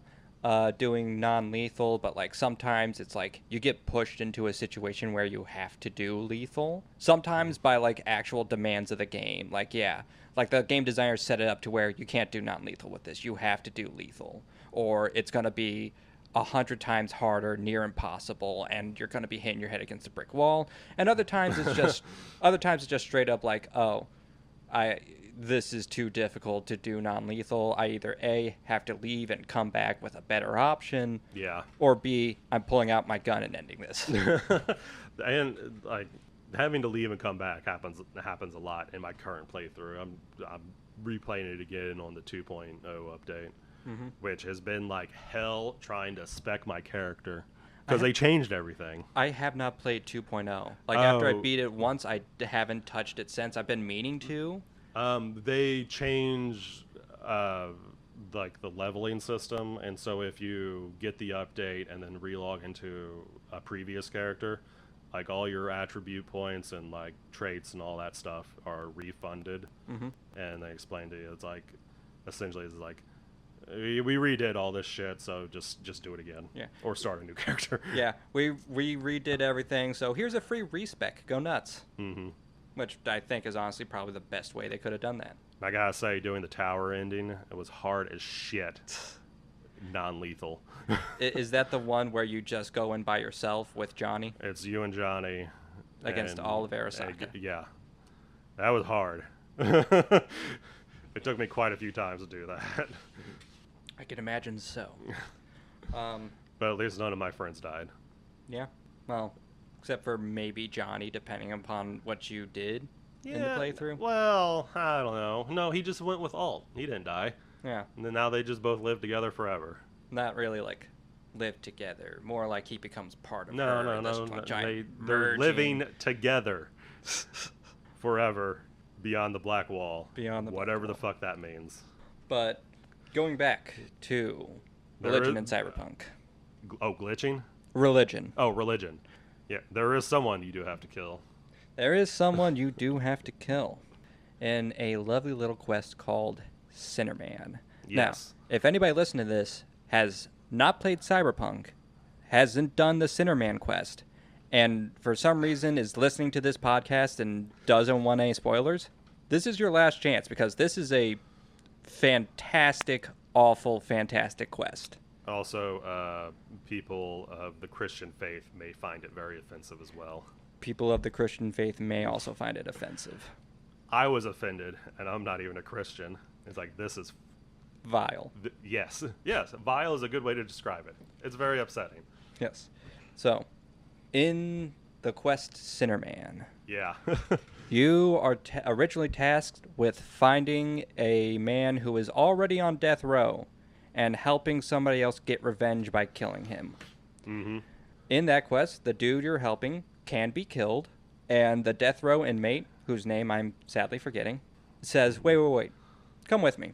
You find him in a van, and he's being transported by armed guards and, like, one advisor person. Like a TV producer. Like a TV producer. And he's like, no, come with me. You came all the way out here. Come with me. Find out what I'm doing out here. And you go, you follow him. You meet the sister of one of the people he killed. Yeah, which was super awkward. Yeah. And they pray together. He had found God in prison, And she forgave them. and she forgave him. Which I guess maybe that shouldn't have been as awkward as what I felt like it was. Because isn't that what you're kind of supposed to do?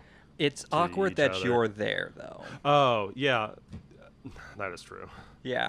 Like, that's probably why you felt all that awkwardness. It's like, oh, I don't think I should be here for this. But You the probably mother comes. shouldn't. Yeah. But the mother comes in. She does not forgive him. No. And he is forced to leave. And then you go. I believe you go to get pie after this. Or is there something else that happens in between?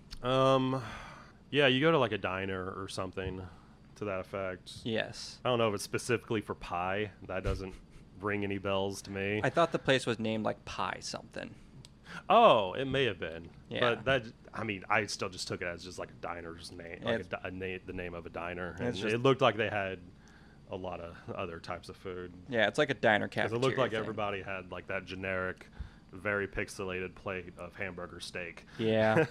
Yeah, it was generic hamburger steak. Like, it certainly wasn't a pie. Yeah. Anyway, over this hamburger steak, you find out that he wants to be crucified. Yeah. Yeah. Yeah. And you find out that in addition to being crucified, he is wanting to like record everything on a brain dance. The TV producer is there because she think her company will make a ton of money by recording and distributing this. Which they probably would. And they probably would. And he's doing this because he was so moved by the love of God and Jesus Christ that he believes that like the world as a whole is broken, and that having everybody believe that there is someone out there who is willing to die for them would help mend things in the world. I don't think that's the way to do this, though. I don't agree either, but also like points for like sincerity and trying to help things, I guess. He's certainly sincere. Yeah, that's. But I would. How is this just not considered just outright blasphemy from, I don't know, everyone involved? I don't know. Like, I can understand why like the brain dance girl is there, because she's there to make money. Yes. And I can respect that. But and there's a lot of protesters outside the studio or whatever later on in the quest. Yeah. Which it's like, well, that's obviously going to happen. You got to know that's going to happen. Yeah. But how does he consider this a good idea? For one, this is going to be an awful way to die. Yeah. Because it could take days to die by crucifixion. You know, It like didn't in the game, but I always kind of chalk that up to it's a game. They're not going to make you wait 3 in-game days to watch this person die on a cross. Yeah. Because that would be way more fucked. Well, the sister did try to convince him, like, hey, you don't have to go through with this. Oh, Like, did she? It's like a couple of sentences long. It's like just before the mother comes in Oh, and screams. okay. So that's probably why you don't remember it, is because, like, it happened just before that other thing. And, like, he's very much, like, very calm and being like, no, I'm gonna do this.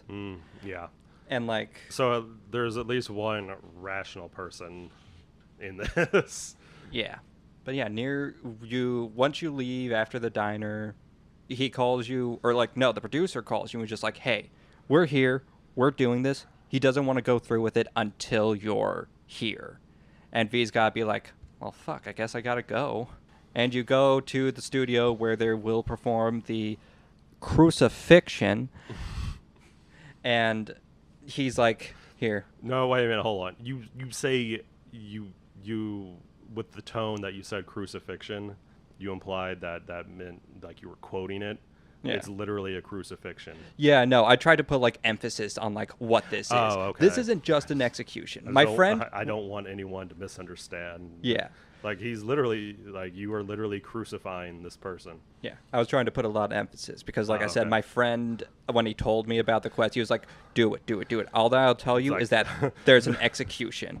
Like supposedly this crucifixion. I don't know why, but I heard that in like Ben Shapiro's voice. This so-called crucifixion.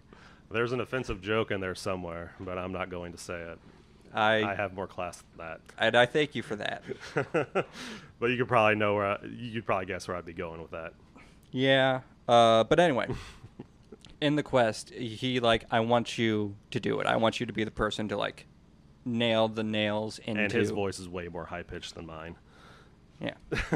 But yeah, go ahead. Yeah. Continue. He wants to nail the nails into my wrists and everything. And like, you can refuse to do this, of course, but like, It's gonna happen. it's gonna happen. Like it. So the way the quest is set up, once you decide to go with him in his vehicle, he's ending up on that cross, and there's no way to stop it at that point. Yes. Your involvement, you can. You can limit your involvement, but you're Yeah. still involved. So how did you play the quest? Like, I went ahead and I was like, yes, I will be the person to hammer the nails into you. So did you tick all the right dialogue choices to get like the best brain dance you can, or did you purposely or accidentally like get a really shitty one?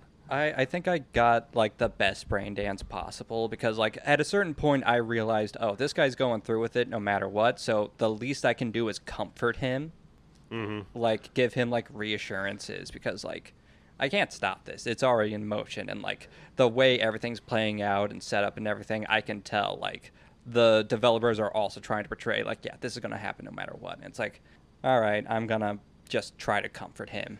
Yeah, I started playing it, and I got to the point where you're meeting with one of his his victim's sister at her house, and I paused the game. And it's like, all right, I'm gonna look up what to do in this quest real quick because I was also fairly familiar with the quest before. I mean, kind of like I knew like Sinner Man was very controversial, Mm-hmm. and I knew like a couple of people that were streaming it on YouTube got like their stream like YouTube kicked them off stream Yes. because it's really fucked up. Uh-huh. So I was like, okay, so what is this quest really about? And I'm reading on it, and like after I read through it, I restarted it because I'd already fucked up. It's like you can't stop it from happening. So I just decided like, well, if this is his goal, I mean, let's do the best we can. Yeah. Because one of the things that affects the outcome of the brain dance is that if you like when you go to the sister house, they'll offer you like water or alcohol, or I mean, you can just say like, no, I'm fine, I don't want anything. And to get the good one, to get the good brain dance, you just say like, no, I don't need anything. Oh. I, of course, chose alcohol because that's my character drank a lot. So it's like, well, I'll just restart it. And then there's other dialogue options. Like when you're at that diner, there's some more options there. And then so towards the end of the quest, he's changed his mind. Oh. No, he does. Wow. No, Well, like regardless of the options you've chosen so far. I never really took it as like changing his mind. I saw it as like a bit of like nerves and everything, but I didn't see it as like a full on change of mind. I took that as he's changed his mind. Mm. And now you got to be the guy that convinces him to do it. That's how I took it. And the last option is to you pray with them and say that prayer. Yeah. I don't remember what it is. I assume it's the Lord's Prayer. I think it was a variation on the Lord's Prayer, but yeah, I think you're right. And then as you're, of course, going through the action Mm-hmm. of crucifying him, you say the lines from... And that's where it really got fucked up for me. Yeah? Because that's when I was like, that's where I got the feeling like this is like that sick feeling. Not sick, but like, this is wrong. Yeah. This is, like, this is awful. This truly is awful.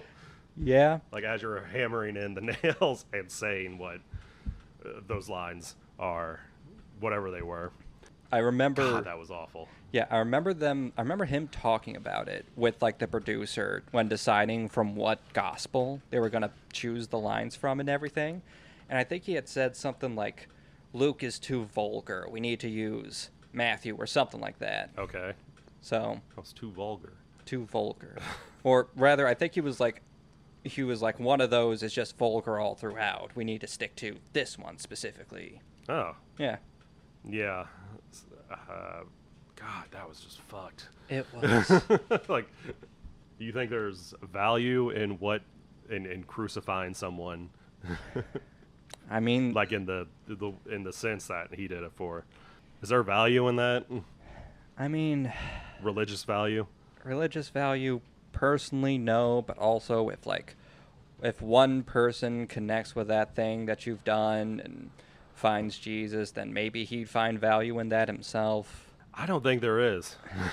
Yeah. Like I said, I don't think so either. Because I would think it would be like it's wholly unnecessary, and I feel like God or Jesus or whomever wouldn't want anybody to do that. Yeah. It's a hell of a statement, though. It is a hell of a statement, all right. And it's something that sticks with people. It stuck with Yeah. us, and it's not something that even happened in real life. No, we didn't even see the brain dance. Yeah. Although, God, that'd be awful going through. yeah. speaking of brain dances, this is actually not that unique in the cyberpunk world. Well, the crucifixion is, but religious brain dances aren't. Oh, There really? is a type of people out there called brain dance evangelicals or evangelists whose whole shtick is just recording religious experiences and putting them out there for people to experience. What kind of experiences? I'm not too sure. I'm not too sure. Just feeling divinity, feeling the Holy Spirit move through you to the point of speaking in tongues. I'm pretty sure it's things along these lines. Some of them, just like evangelists in real life, some of them are very genuine, and some of them are just straight up trying to con people. Oh, well, yeah, of course. Yeah. Like, I mean, that's how it is in real life. And I'm only assuming there's at least some that are like being like legitimately believe in what they're saying. Mm-hmm. I would think that maybe there could be value to that if like if you're like if you're like Islamic, you have to do the Hajj to Mecca at some point in your life, I believe. But Yeah. there could be any number of reasons why like you just can't do it, and maybe there like a brain dance of that could be significant to those individuals. Maybe. They don't really touch on Islam in Cyberpunk. No, I mean that was just one example. Yeah. Seeing the like or like brain dances of like going and attending like masses at really famous prestigious like chapels and stuff like that could also be another thing. Or just having brain dances for a regular mass. You just record a Or new, yeah, or just a regular one would. yeah, record a brain dance every Sunday and distribute it to people who weren't able to make it to mass that day. Yeah, so there could be value and stuff like that, but not in feeling the pain of dying through crucifixion. That would be a hell of a thing. I mean, we do go through a brain dance where a guy dies. One of the first brain dances you do in the game, and like, yeah, and like Judy is like, this is a top money, like, high quality brain dance that people would love to get their hands on. So maybe it would be more valuable than we think. Well, maybe like money wise. I mean, in regards to like being religious. Oh, I mean, yeah, like I'm sure it would sell like crazy. Because I don't know, something about like there's something I guess into dying that gives people a rush. There's a Black Mirror episode about that too. It's very upsetting, yeah, as with most of their episodes. that's I don't Black know Mirror for you. I don't know if you watched the show or not. I have seen Black Mirror. Oh, I haven't seen every episode, but I There's- have seen a lot of them. there's an episode where someone invents these two like skull caps that like if I put one onto you and then I put the other one on, I could tell, like I would feel what you feel. So the doctor does it to patients, and since he knows exactly how they feel, he can use that as a tool to diagnose what's wrong with them. Yes. He's like, oh, this pain means like they're in this area of the body. It's like, oh, they're having a gallbladder attack. So we immediately got to do something about that. And then at some point, he's doing that to a patient who codes and dies. And apparently, something about it felt really good. And so then he started killing people with that cap on. Well, shit. Yeah, it's very upsetting. Yeah, that's kind of one of the most fucked up things a science fiction thing can do, is to depict death as something that Not people awful. crave. Yeah.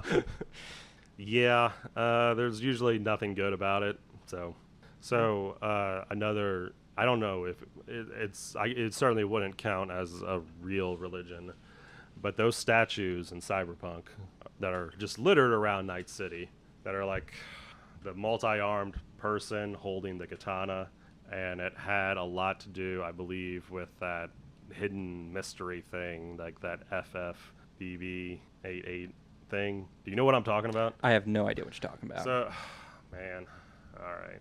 I'm only vaguely familiar with this. You can see one of those statues in Misty's shop, and she looks to be kind of like praying at it every once in a while if you go in there. There's also a big giant one in like that Corpo Square or Center or whatever, where it's like a park or whatever. Yes. And there's like a big giant one holding up one of those, like a katana of some sort. It seemed to sometimes have religious significance. But we don't have to talk about it because you have no idea what I'm talking about, and I'm only vaguely aware of it. All right. Because it was mostly, from what I understand, it's mostly some sort of like in-game joke that CD Projekt Red put in the game for like that mystery, that real life like. Oh, ARG? Yeah, I guess. Yeah, that's it. Gotcha. All right. Well, if you feel as though you don't have enough to talk about, yeah, we can just move on. Yeah, let's just do that. Because Okay. I don't know a lot about it. Most of what I have left for Cyberpunk is maybe a little bit of talk of AI, but I don't think there's too much religion wound up in that. Maybe. There's just like a smidgen of like more so spirituality than actual religion, but we could still discuss that. Okay. But I just want to quickly talk about a couple of the other religions that aren't present in the game, in the video game, but are present in like the RPG, the tabletop RPG. Okay. And I just really wrote down 2 plus 1 that is in the game. First is the Beautified Circle of Celts.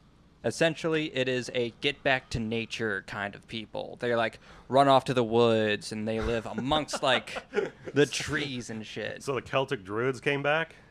Pretty much, yeah. Oh God, I wasn't aware of that. Or the Beatified Circle of Celts. I don't know what the rest of the world is like outside of Night City. So I mean, is it similar to Night City or? Night City is Night like City like kind of a unique thing. Night City is supposed to be like in Southern California in that area. Yeah. So like being like Yeah, desert and wasteland outside isn't necessarily unique. But I don't know how like the new USA is. Like I assume like there's probably metropolises yeah, like Night City, like we have now. But also I also assumed it's probably not that much different. I mean, it's only like 2077. That's only 50 years from now, so it can't be crazy different.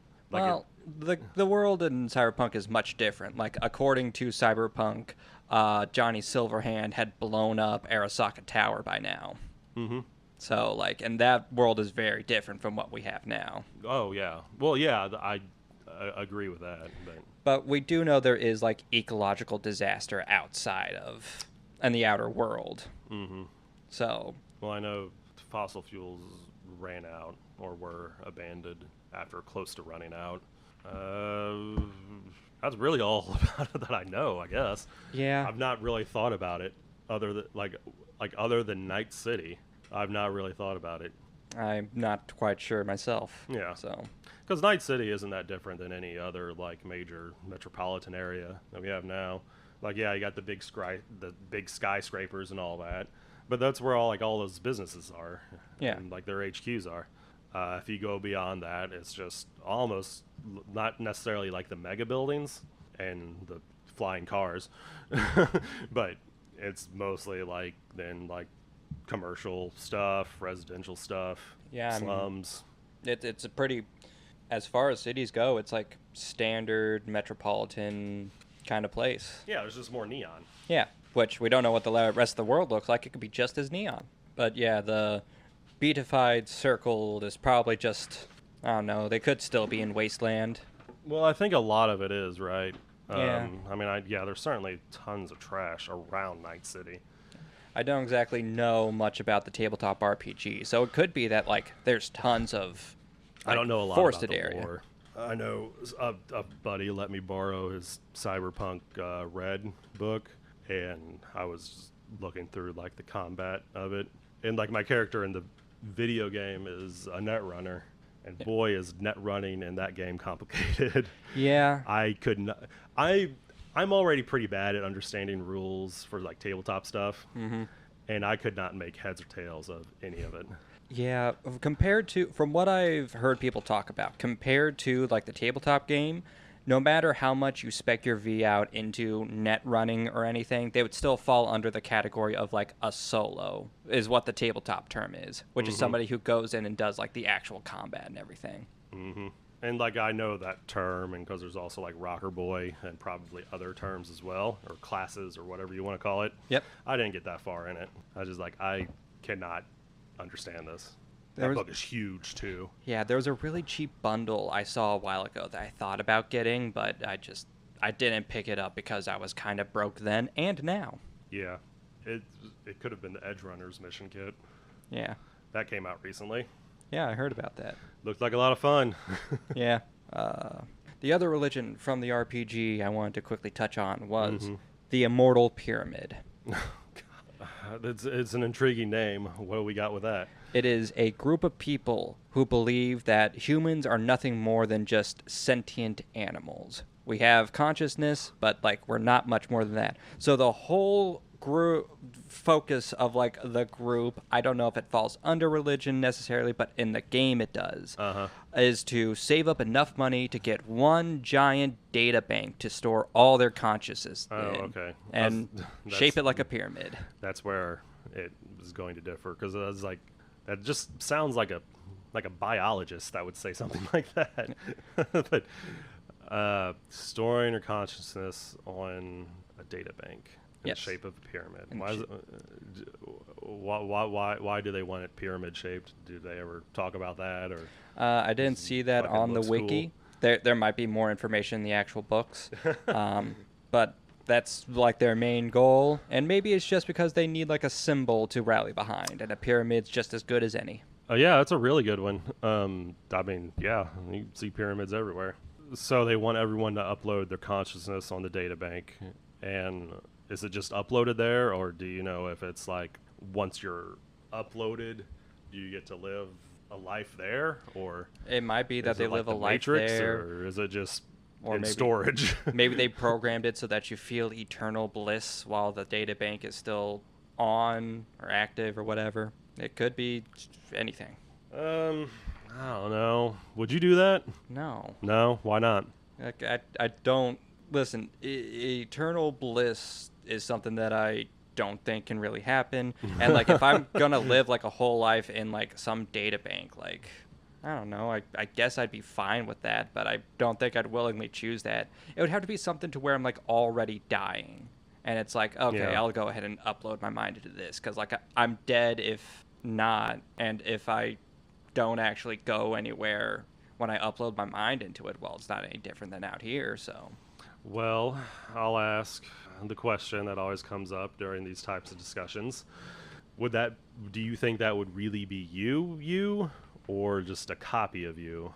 I mean, it'll Or would it matter? I don't think it'd really matter, because, like, if it's a copy of me, well, I'm dying out here anyway, so I guess nothing really changes for me. And the copy me could go on and live a life, and if friends or family members ever upload into this thing as well, well, their copy will see my copy, and we'll know each other in there, I guess. But do you think it would actually be like you? I assume it kills you after you upload your consciousness. It might kill me. But like I said, I'd be 'Cause dying. that's what Soul Killer is, right? Yes. So is like that really Johnny Silverhand, or is that just a copy? That actually comes up in that Buddhist quest. Yeah, I don't know. It's probably just a copy. Because we know, like, Soul Killer can work without killing the person. That's how the Emperor got copied in one of the endings. Because he didn't die until his son offed him. But, like, we have an engram of him in one of the endings. So, clearly, they can just copy you.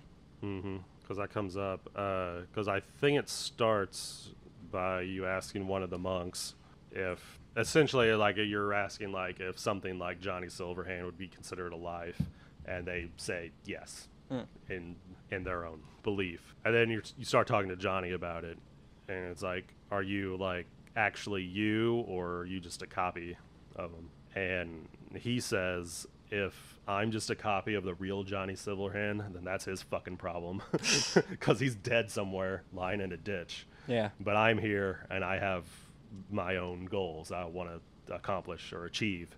Yeah. And I thought that was, I guess, a healthy way to think about it. Yeah. You didn't seem to dwell on it too much. Yeah. Like, if I found out that, like, I was a copy of someone else, well, I mean, I've already had my own personal experiences in Maybe. doing literally anything else that person has not experienced firsthand.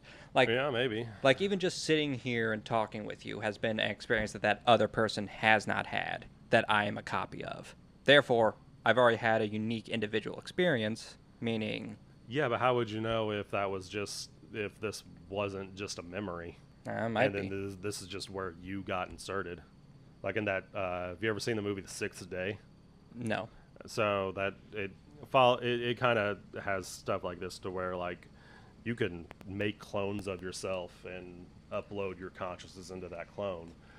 I kind of think the movie answers the question though, whether if it's actually you or just a copy of you, because at one point the way to do it is like this little scanner goes into your eye and it takes a picture of your brain pathways Mm-hmm. and then puts that into the clone. But at one point, and so like you want to do it right before like you activate a new clone so they can have the most up to date brain scan.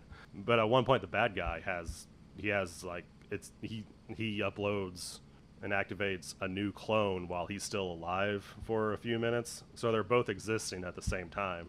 Yes. So it has to be a copy, I assume. Yeah. That would be a copy. Yeah. Now, for all intents and purposes, it would be the same thing to everyone else but you. Yeah. So if Johnny is a copy, he's totally fine with it, I suppose. Yeah. It's like the Star Trek transporter. Kill and clone, or does it actually literally transport you? I think like there was like an episode where Riker got like cloned, and I think that Yeah. kind of answers it. Well, It at least copies everything. it does. It certainly does copy everything. And in reality, if we had that technology, I don't know the answer to. Yeah. In regards to Star Trek, it has been because people like involved in the production of Star Trek have specifically said it does not clone and kill. It is you going through the transporter. Mm-hmm. So that's by word of God saying like the transporter works as intended. It's actually them, not just a clone of them. Yes. That when Riker got copied, that was I mean that's obviously a unique circumstance and that had never happened before. Yeah. So who knows? Who knows? In that situation, one certainly is the clone. Who knows who it is though? Like the whole Tuvix situation in Voyager. Yeah.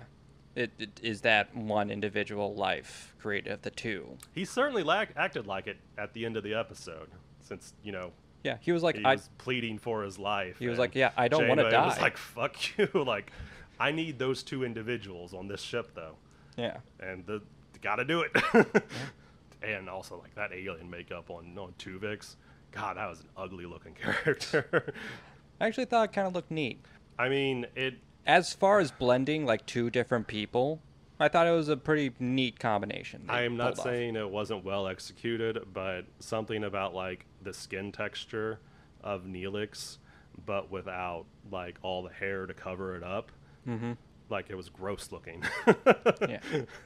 Like so you could still like see his skin. I do remember after two Vicks got separated, Neelix was like, "Oh, thank you, Captain." So.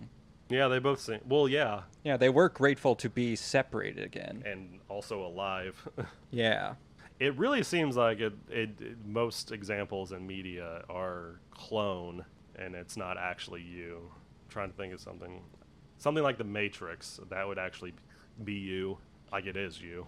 I guess Star Trek counts since the production team specifically said it's actually you to get everyone to shut up about it.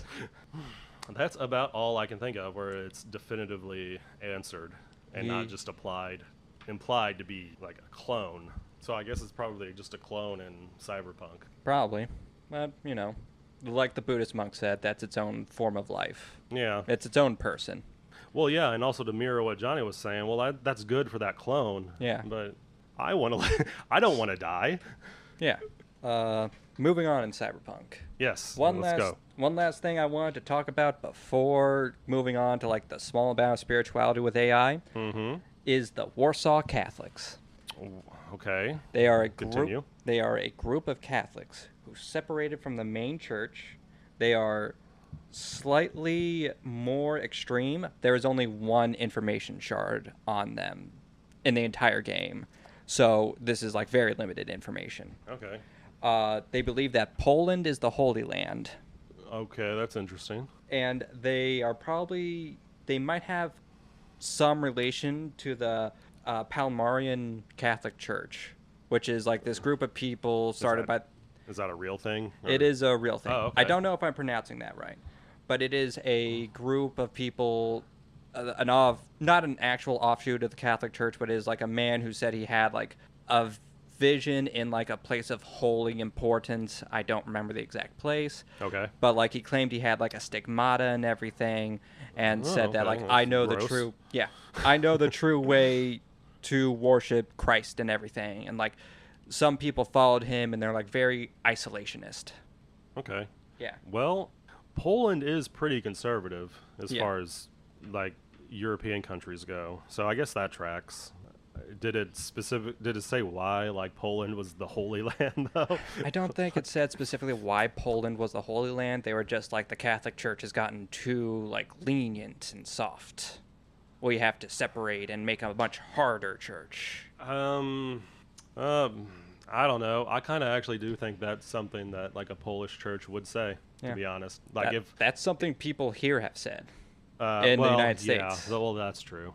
But yeah, like I'm thinking like if I saw on the news tomorrow morning there's now like a recognized sect of Polish Catholicism that seemed to be a bit more strict with the rules and such, like I would believe that. Yeah. All right. I'd believe that too. Yeah. But also, I would believe that if you said that about here or nearly anywhere else in the world. To Yeah. be perfectly honest. Well, like I would be surprised if like I don't know, like Portugal said something like that, or Barbados Yeah. was like, we need to get back to God. It's like, that seems out of character for the Caribbean, but all right. As long as we're happy, I guess. What about, do you want to say anything about the Voodoo Boys, or? Yes, that's what I was going to touch on with Oh, the okay. AI part. Oh, okay, okay. That's right, because I- they like that kind of stuff. Yes. And I was just going to say this before we moved on. In researching stuff about like the Catholic side of Cyberpunk, Uh-huh. I did read like a couple of like actual Catholic websites, and like they didn't really have much more to add. Most of them were just like, hey, is this like, should I play this if I am a devout Christian? Okay, what was the answer? It was mostly like, yeah, as long as you're responsible with it and don't like take anything to like heart or anything like that. I feel like that's good advice with almost everything. So, Yeah. like, okay, that seems reasonable. Yeah. I did have to read the phrase "gamers of faith" though, and that will never. Gamers of faith. Gamers of faith. Okay, well, let's go. Let's talk about those guys. No, that was just like a phrase I saw in one of the articles I read. Oh, that's It not was like just an actual group. No. Not. I'm a little disappointed now, to be honest. But like, yeah, they did have to. They were like, as long as gamers of faith take this all in stride and not too, Oh, okay. I get it now. not too much to heart, they can play Cyberpunk. Yeah, I mean, there's certainly a lot of things jarring in Cyberpunk and in a lot of different media. That's sound advice for Yeah. most people. Yeah, I think. That's why I didn't pull from anyone specifically or any of them at all, because it was mostly just like, hey, is it all right?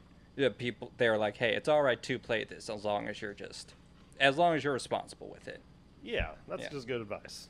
I'm with the faith on that one. Yeah. That's good advice. And I don't say that very often. I feel like probably not as often as what I should be saying it. So now move on to something I wrote a lot about and don't think that much of it pertains to actual religion, but I'm excited to talk about it. So you're all going to sit through this. I love the Voodoo Boys. I think it's a really cool group, so I'm excited. I too love the Voodoo Boys, and the goal of the Voodoo Boys in Cyberpunk 2077, as far as you're helping them, is to contact Alt Cunningham or another AI from across the Black Wall.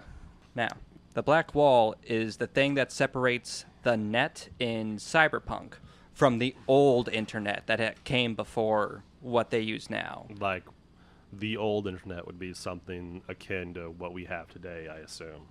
Something along those lines, yes. I don't have too much information on it, but it is like it is similar to what we have today. Okay. Far back before the events of Cyberpunk, corporations used AIs a lot. Like a lot. Mm-hmm. And a lot of these AIs were self-aware and did not like being used as tools for different... I keep reading that piece of paper. I gotta flip it over. You don't like the top 5 list? No, the top 5 list is fine. It's just like I keep like looking at it and then reading it, and I've read it like about 8 times now that we've been sitting here, so I just gotta divert my attention. I'm trying to focus on you. Yeah. Oh, thank you.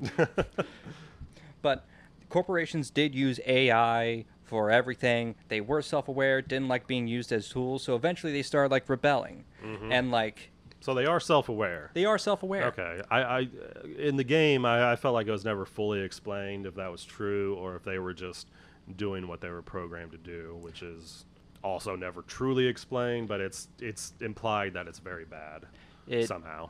Well, considering most of the corporations you see in game are like military corporations and like people who... Or if it's not a military corporation, they still at least have their own military. Yep. And the most benign thing they seem to do is Military's still profitable. Yeah, is still steal people's data Yeah. and stuff like that.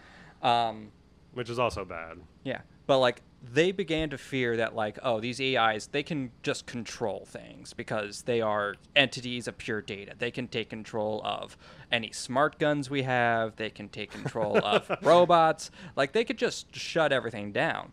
Our world is so interconnected. They can shut everything down. So eventually they're like, all right, we will cut off everything. We will put up a barrier to prevent them from coming through.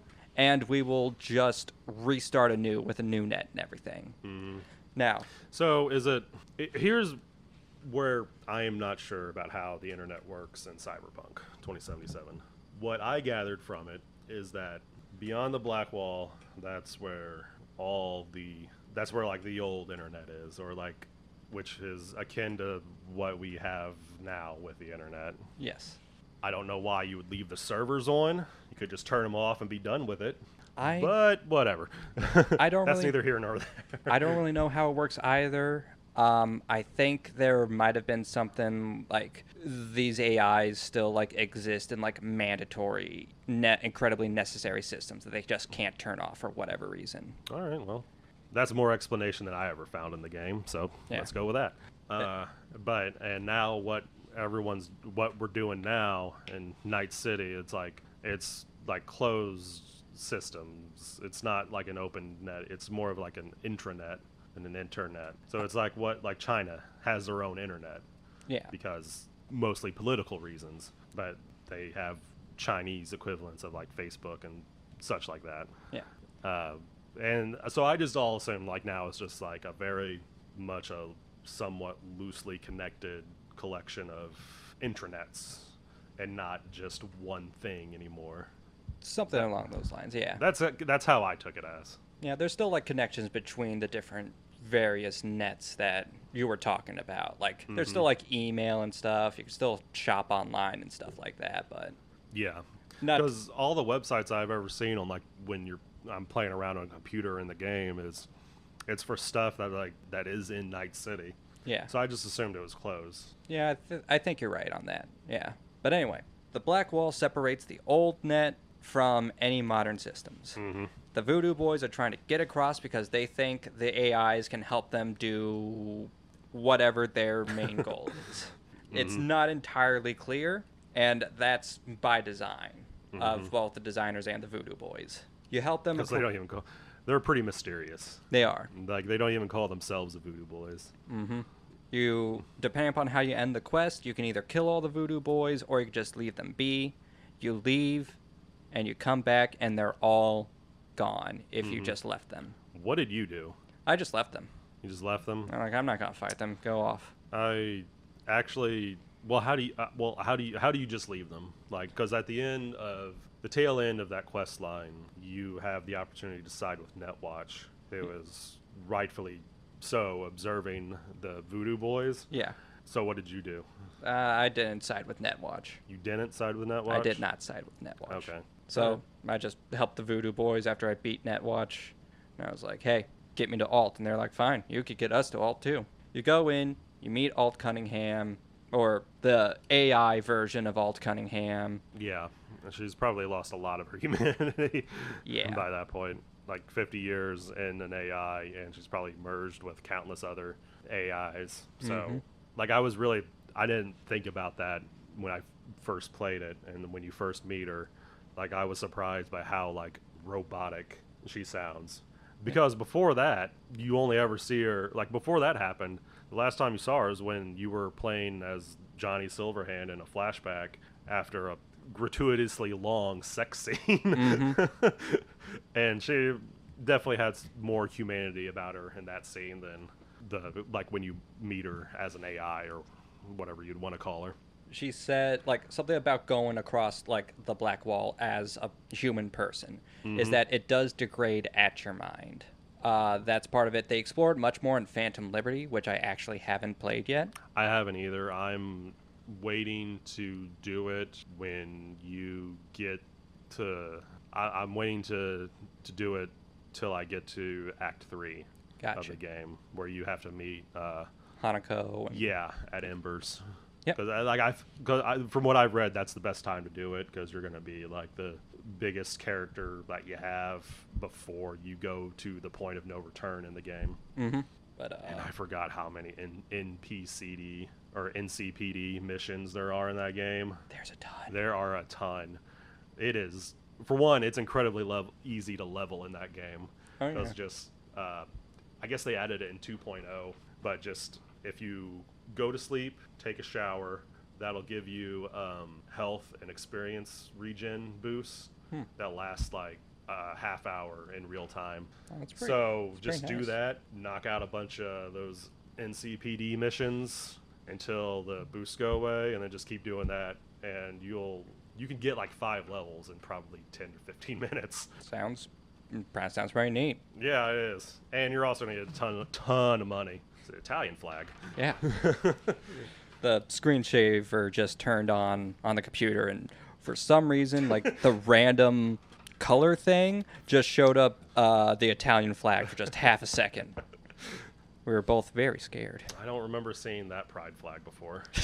Where were we? Talk about the Voodoo Boys. Yes, the Voodoo Boys. They just disappear. And, like, you ask, like, one guy that's just, like, sitting around at, like, the church where you first see them. He's like, hey, do you know what happened? He's like, I got no idea. Mm-hmm. It's like, well, dang. So, somehow... Well, what do you mean they disappear? Like, their bodies are still there when you unplug, right? Or... no. Let me say this. I killed them. Okay. Not on purpose. I just didn't know what I was doing. Gotcha. But I sided with Netwatch because that guy says something about they put some sort of malware onto you. They put it. What's his name? Placide, however you pronounce his name. Yeah. He put some sort of malware or something in you. I was like, well, that's not cool. Yeah, he did put some malware in you. So what happens is if you connect to the Netwatch guy, sort of like to shut down Netwatch's systems, a kill switch activates, which is supposed to kill both of you. But since you got Johnny in your head, he revives you. Oh, okay. And then you show up at Placide, and he's like, what are you doing? Still alive. And it's like, I didn't realize... I think I've done both of those before, actually. But I usually end up at least working with Netwatch a little bit. Because, I don't know, Voodoo Boys kind of did you dirty. Yeah, but, like, also, I don't trust corporations. Well, I don't and, like, either. I figured he might have been lying to me. He probably was. But, you know, it's a means to an end. Yeah. Because I also figured, like, I'm never going to see this guy again after I walk out of this, the shopping mall. So. Yeah. But, like, you go to, well, if you help the Voodoo Boys, you go to the Black Wall, you see Alt Cunningham. They sort of, like, disappear around you in, like, their digital form. But when you wake up, like, Placide and everybody is still just walking around. And they're like, yeah, you helped us out. Now get out. So they don't realize anything that happened, I guess. Like, they realize you talked to Alt, but other than that, they're like, well, you helped us, so we don't have any more use for you, so go ahead and get out. And, like, you can choose to, like... So do you still fight him with that route? Placide? Yeah. No, you can choose to. You could be like, hey, you all screwed me over, I'm gonna fight you. And you could pick that in dialogue, or you could just be like, I'm leaving. I hope you all die. Then I guess I've never done that, because I've never not fought him. And it's not because I chose that in dialogue. That's a hard fight. I can imagine. Like, I think that is the second or third hardest fight in the game, I think. I can believe that. Yeah. Like, he's tough, and he's got he's got like this sweet smart pistol Mm-hmm. and a combat shotgun, or not. Well, it's not a combat shotgun in Cyberpunk. What's that smart shotgun that's just like a pepper box on the front? And it shoots out like the 30 projectiles all at once. I have never used that, so I have no idea what. Well, he's got one of those. Gotcha. They're really effective. I think all smart weapons are effective because you don't have to aim, which is incredible. The times I played, I've always done melee builds. I've never actually messed around with the guns that much, so. Oh, I've always been a netrunner. A contagion build netrunner. My friends love doing contagion build. It's fun to play. It's very boring to watch. Yeah, so like I've always had to fight them, and it's so like once you unplug from Beyond the Black Wall or whatever, yes, your character gets up and everyone is dead around you. No. What? Not whenever you go with the Voodoo Boys. No, I'm talking about my playthrough. Oh, well, my playthrough, they weren't dead. Like, they were all dead. Plus, like alt fried them all. Brigitte like wakes you up, and like she told me like, yeah, go ahead, get out of here, and I'm like, okay, I'll just leave. Yeah.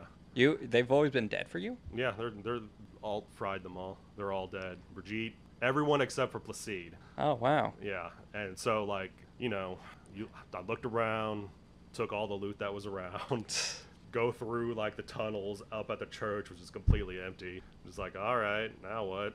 Oh dang, I don't know. And then you eventually run into Placide, and it's a hard fight. I've never had them die on me. I don't know what different decisions we make. Because I worked with NetWatch, so that's probably it. But yeah, if you go like the route I do, I guess you just walk out, and if you come back like days later, there's all the Voodoo Boys are just gone, and there's just one dude there, and you ask what happened to the Voodoo Boys, and he's like, I don't know. And like what's implied is that like Alt helped them cross over through the Black Wall. So it just got raptured. Pretty much, yeah. All right, that's cool. And like how the mechanics of that work. I don't know. Like, where do their bodies go? They might have put all their bodies in like a giant pit already. Like they might have just like connected to the net while in like a pit somewhere, and just were like, well, we'll save on cleanup or something like that. Okay. Or just like they wanted to add to their mysterious more and be like, we will die someplace where they'll never find us. I need to do that choice. See what's going on. And what their goal is like the goal of like a shockingly lot of groups is to contact AIs, because they think like, oh, if we get like a super powerful AI on our hands, like a single AI can take over all the different nets if they so choose. Mm-hmm. So we can just, if we can convince one of them to help us out, we'll be golden. Mm-hmm. And it never really works out. Would you believe it? No, I mean, I don't. I think it would be. I feel like it would be foolish to trust those AIs. Yeah. Like they're blocked off for a reason.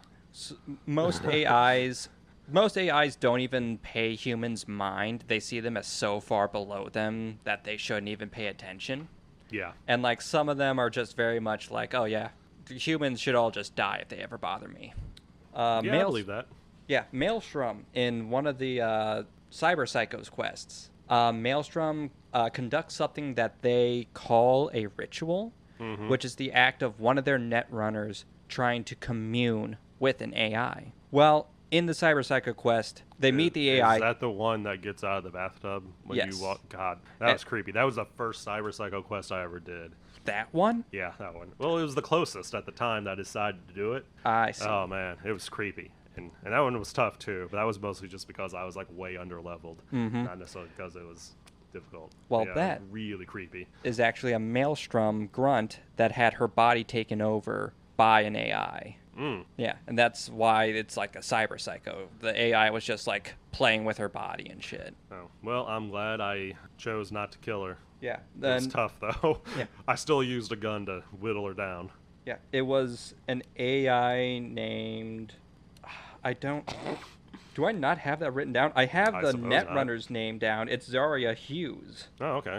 But, like, I thought... Oh, wait. I think the AI's name was, like, Lilith or something like that. I think I've heard a video about that. I think it is Lilith. Yeah. So like, AIs don't really work well with humans in the Cyberpunk universe. But, like, some humans... Certainly don't sound like it. Yeah, but some humans do, like... treat them as like these higher beings that you might be able to get favor with, and they may bless you with their powers and abilities if you perform the right rituals and stuff like that. So there are some aspects of spirituality or religion within this.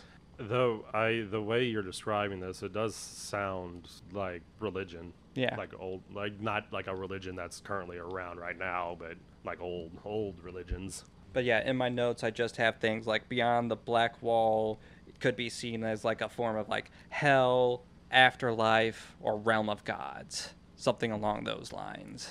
And Alt said that the best way to survive past the black wall is to like maintain like some sort of human form while you're across there. That's why whenever you're over there, you're like walking around in like that digital space and not just like moving and shifting through it or what Well, have you. I remember listening to a lore video a while ago, and it was talking about going through like surfing like the internet as like a net runner, and you have like a human avatar, but if you're experiencing so it feels like you're physically walking towards like the website or whatever you want to go to. Yes. And I thought that was interesting, and I also thought it was interesting, like, so like if you're experiencing like lag or like an interruption in connection, like the terrain is going to get like more uneven and rockier. So it's kind of like hiking. And I always thought that was really interesting. Which it seems like kind of like a convoluted way to do that. Yeah. Because you'll still have to have that style of like interface or whatever running. But the way that video described it, it's just like a natural, how that happens naturally. It's just like as you're visualizing or processing Maybe it's internet. just how the human brain like conveys the information that's being given. Yeah, sure. But I thought that was cool because the terrain gets rougher as like the laggier or shittier your internet connection gets. Speaking of multiple different deities that could be considered gods in their universe, the Elder Scrolls is also something Billy and I are very much fans of. And Oh yeah. I love the Elder Scrolls. That was like Morrowind was probably the first open world game that I played. I can't remember if it was that or Grand Theft Auto 3, but I think it was Morrowind. But I stuck around with Morrowind a lot longer than I did with Grand Theft Auto 3. Although that was really fun too. Yeah, I mean that's a bit fair. I can go back and play Morrowind now, but I don't. But like if I don't know if I can still play Morrowind now. I mean, once you download a few texture mods and well, yeah, it needs some help. But going on, Elder Scrolls has quite a few gods in it. Yes, there are several. Yes. Many, even. Many. And, well, the religious practices vary greatly between all the different gods. Any notable ones you want to point out, Billy? Well, notable gods, depending on how you fall politically during your playthrough in Skyrim, there could be 8 or 9. 8 or 9 divines. Yes, because one of them, so that 9th one that gets left out, that is, he originally started off as a Nord. Yes. Named, can't remember if his Nord name was Shor or if that was the Nordic name for him after he achieved godhood. But he started off as a man, a mortal. Why it's so politically divisive in Skyrim is because the High Elves believe that it is immoral to worship a mortal man, which, you know, it's whatever. It is strange. But that's only how he started off. And so that's like what the Civil War started off as. Tiber Septim, that was his name. Tiber Septim. Yeah. And Shor, I believe, is the Nordic name for him after he's a god. So, I mean, like, that person is notable because he was just a man that achieved godhood. And there is evidence that he actually did do that, because once in the main quest, when you go to, not Valhalla, what is that called? The Nord afterlife, where you finally have your big showdown with Alduin. Yes, it is, Cross the Whalebone Bridge. Oh my god. I can't get Valhalla out of my head. That's what it's obviously it's based something on. guard, right? Is it guard? Something guard. Maybe. I don't know. Anyway, you get an opportunity to go into those, like that longhouse and talk to a bunch of other fallen heroic Nords throughout history. And you get to talk to the Sovereign Guard. Sovereign Guard.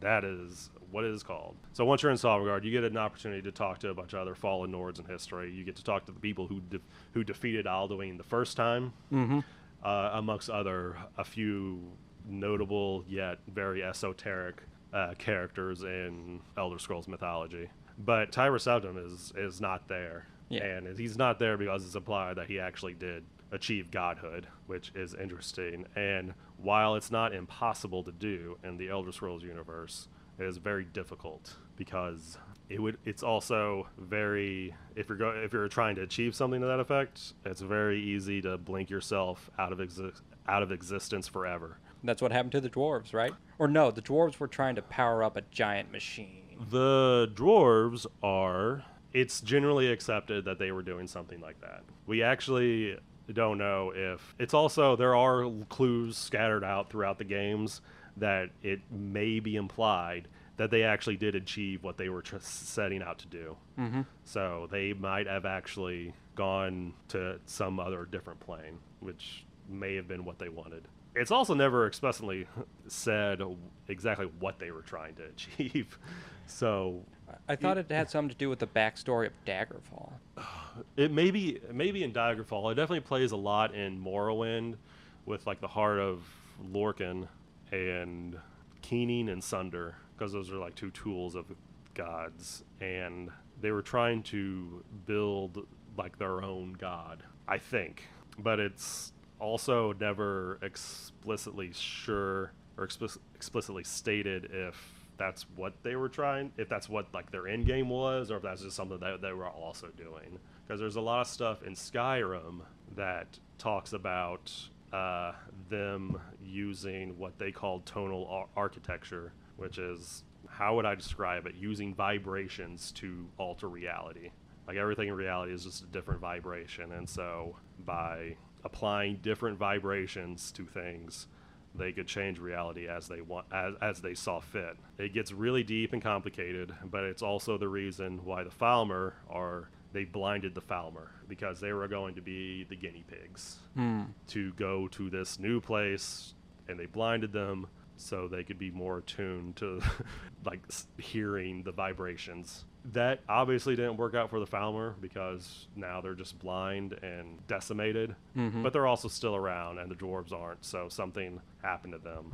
But you also see it happen first person in Skyrim as well. There's a quest at the Mages College to where one of the guys actually tells you to go and get Keening, which is the dagger, and Sunder, which is the hammer, and Wraithguard, which is a gauntlet that you wear that allows you to equip Keening or Sunder, because in Morrowind it kills you if you try to equip one of those weapons that don't have Wraithguard, because it's so powerful or something like that. So once you do all that, you come back with all that crap, you give it to him, and he's got one of those like soul gems on those like little pedestal candlestick things, that they set them on.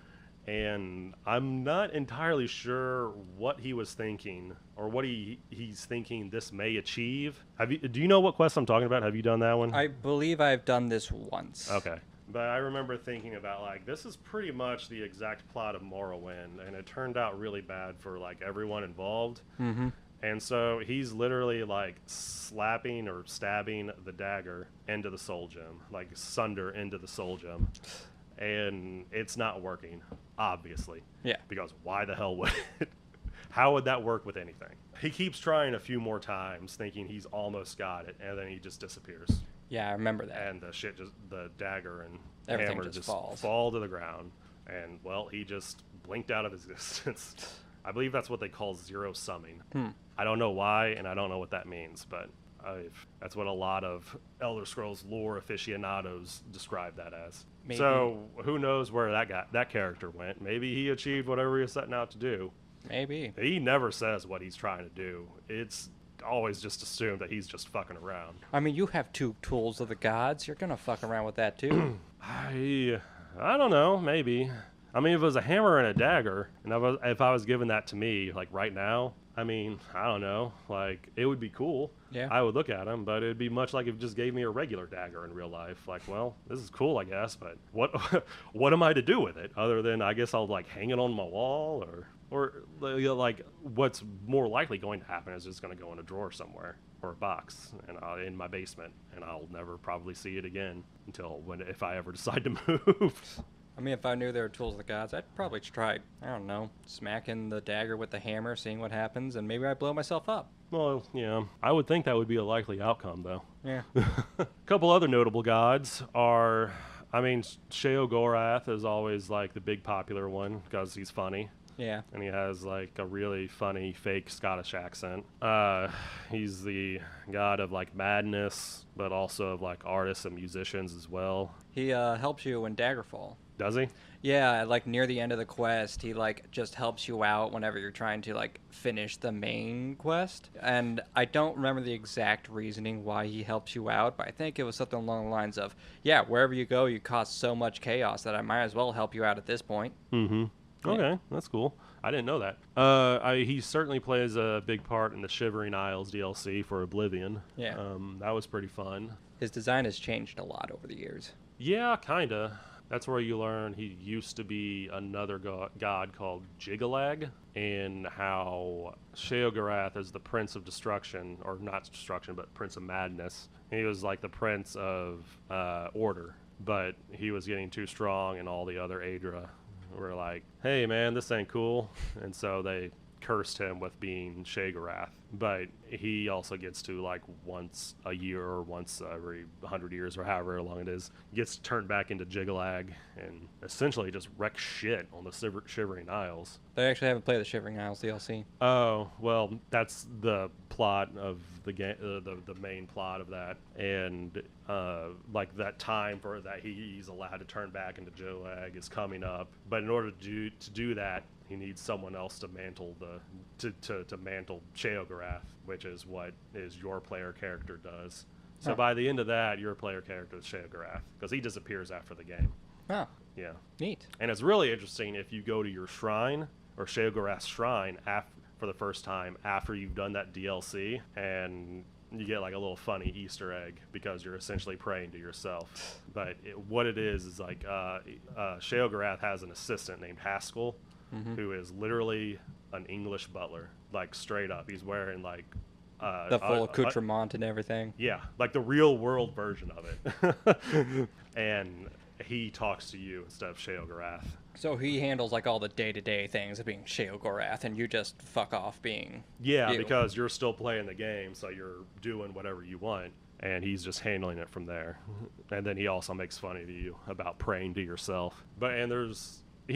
He's an interesting character too, because or not Haskell, but like Sheogorath, like, because his kingdom or his plane of oblivion is divided up into two halves: mania and dementia, and they're kind of like opposites of each other. Like, mania is very colorful, and the guards on that side are the golden saints, which are wearing like golden armor, and they're very tall, thick women, and dementia is very doom and gloom and lots of blacks. And the guards on that side are the dark seducers, which are wearing like black colored armor and are also very tall, thick women. So, you know, whichever flavor you like for your Amazonian girlfriend. Well, it looks like Sheogorath couldn't choose. No, he didn't. And then like each side has like two, I guess, leaders as well that then talk to Sheogorath. And one of the big things in the main plot of that is like, are you going to go with the dementia side or the mania side? I actually didn't think it really mattered too much unless you were just trying to get the little Xbox trophy thing. I was gonna ask, like, is there any real difference besides aesthetics between the two? Not really, because both sides will still exist after the main game, and like there's still going to be both like golden saints and dark seducers. So it was just an excuse to get like another Xbox achievement, because then you'd have to then, you know, replay the whole fucking game again to get the other side's achievement. So it was just like forced longevity into the game. It's Oblivion. There's already longevity into it. You don't need to force more. I didn't think so. I mean, I think achievements are kind of stupid in the first place anyway, but I mean, they're kind of nice to give you like a goal to strive for, especially if it's like something really weird that you're not going to get unless you like doing weird strategies. yeah, I don't know if it's still the case, but I remember on like 360s, like sometimes you can learn stuff by reading all the names of the achievements, but I remember a lot of them just being question marks, and you don't even learn what they are until you've done them. Mm-hmm. I don't know if that's still the case on current Xbox. I don't know. I don't have Xbox. I do know on Steam that's how it is with some like the hidden achievements. They'll tell you how many hidden achievements are in a game. They just don't give you like any hints on them. I hate that. Yeah, I hate that because that's just forcing more playtime. Yeah, and with Fallout 4, all the achievements are hidden, so you don't know what any of the achievements are. They are? Yeah, Oh, they're all hidden. I've never bothered to pay attention. All I know is that if you use mods, it turns them off. So. Except there is a mod that turns them back on. Well, what's the point of it anyway? In that case. I don't know. It's not like you get like a prize for them or anything. So, well, back to the religion of the Elder Scrolls universe. Sheogorath is what is a Daedra, and there's many other Daedras. Like all those quests that you get when you go to those shrines and worship, or you hit the activate button, those are all Daedra. They're still around. Mm-hmm. The Aedra, because there's Daedra and there's Aedra, and the Aedra are not really so much around anymore in that kind of sense. So, the Elder Scrolls universe is a heliocentric universe. That planet that Tamriel is on, that I can't remember the name of it, but it does have a name, but it just never comes up. It is literally the center of existence. Oh, so it's geocentric, not heliocentric. That's right. Yeah. Heliocentric is when the sun is the center, but it's geocentric, so everything rotates around that planet. And you look up at the sky while you're playing Skyrim at night, and you see all that spacecraft floating above there. Yep.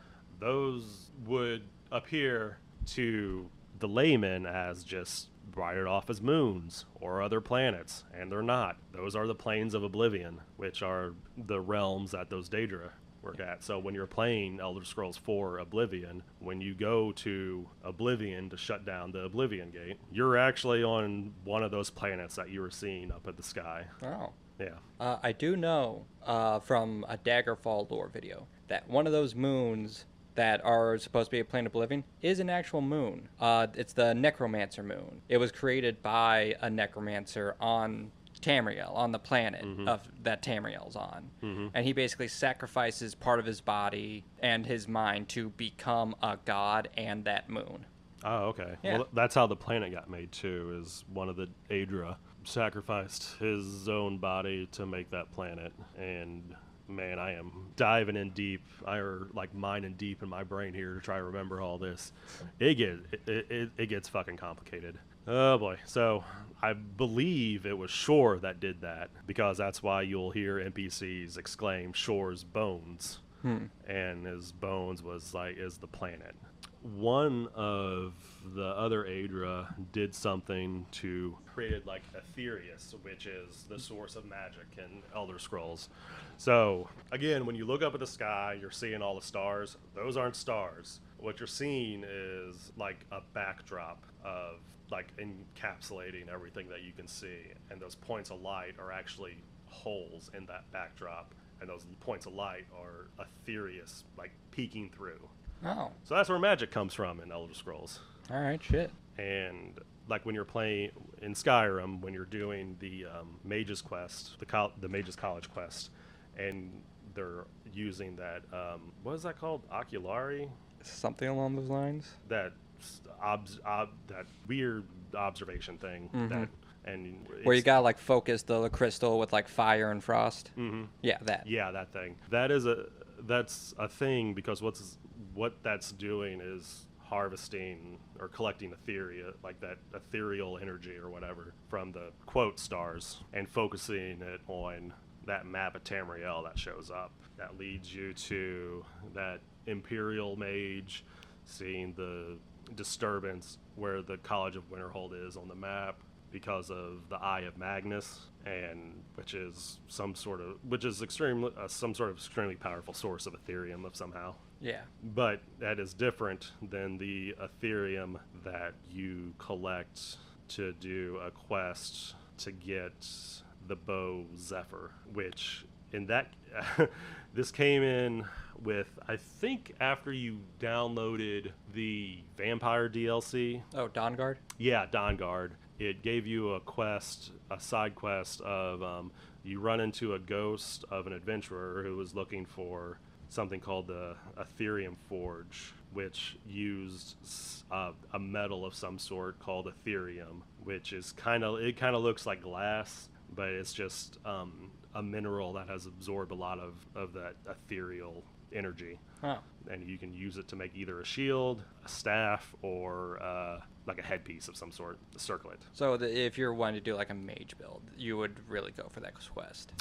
Yeah. Well, it's like a really fun quest too. I really enjoyed it, but get the circlet because there's a way to glitch the game to where you can have 2 birth signs if you have that circlet. Well, actually, it's not even a glitch. That's the power that circlet has. It gives you 2 birth signs, and it doesn't count as, or it also lets you still wear a dragon's mask with it. So you get 2 birth signs and a dragon priest mask. I honestly don't know how much detail I can get, or how much more detail I can get with the religions and the Elder Scrolls, because like they're real. Yeah. Like they're like the gods are real. The effects of their decisions are all real.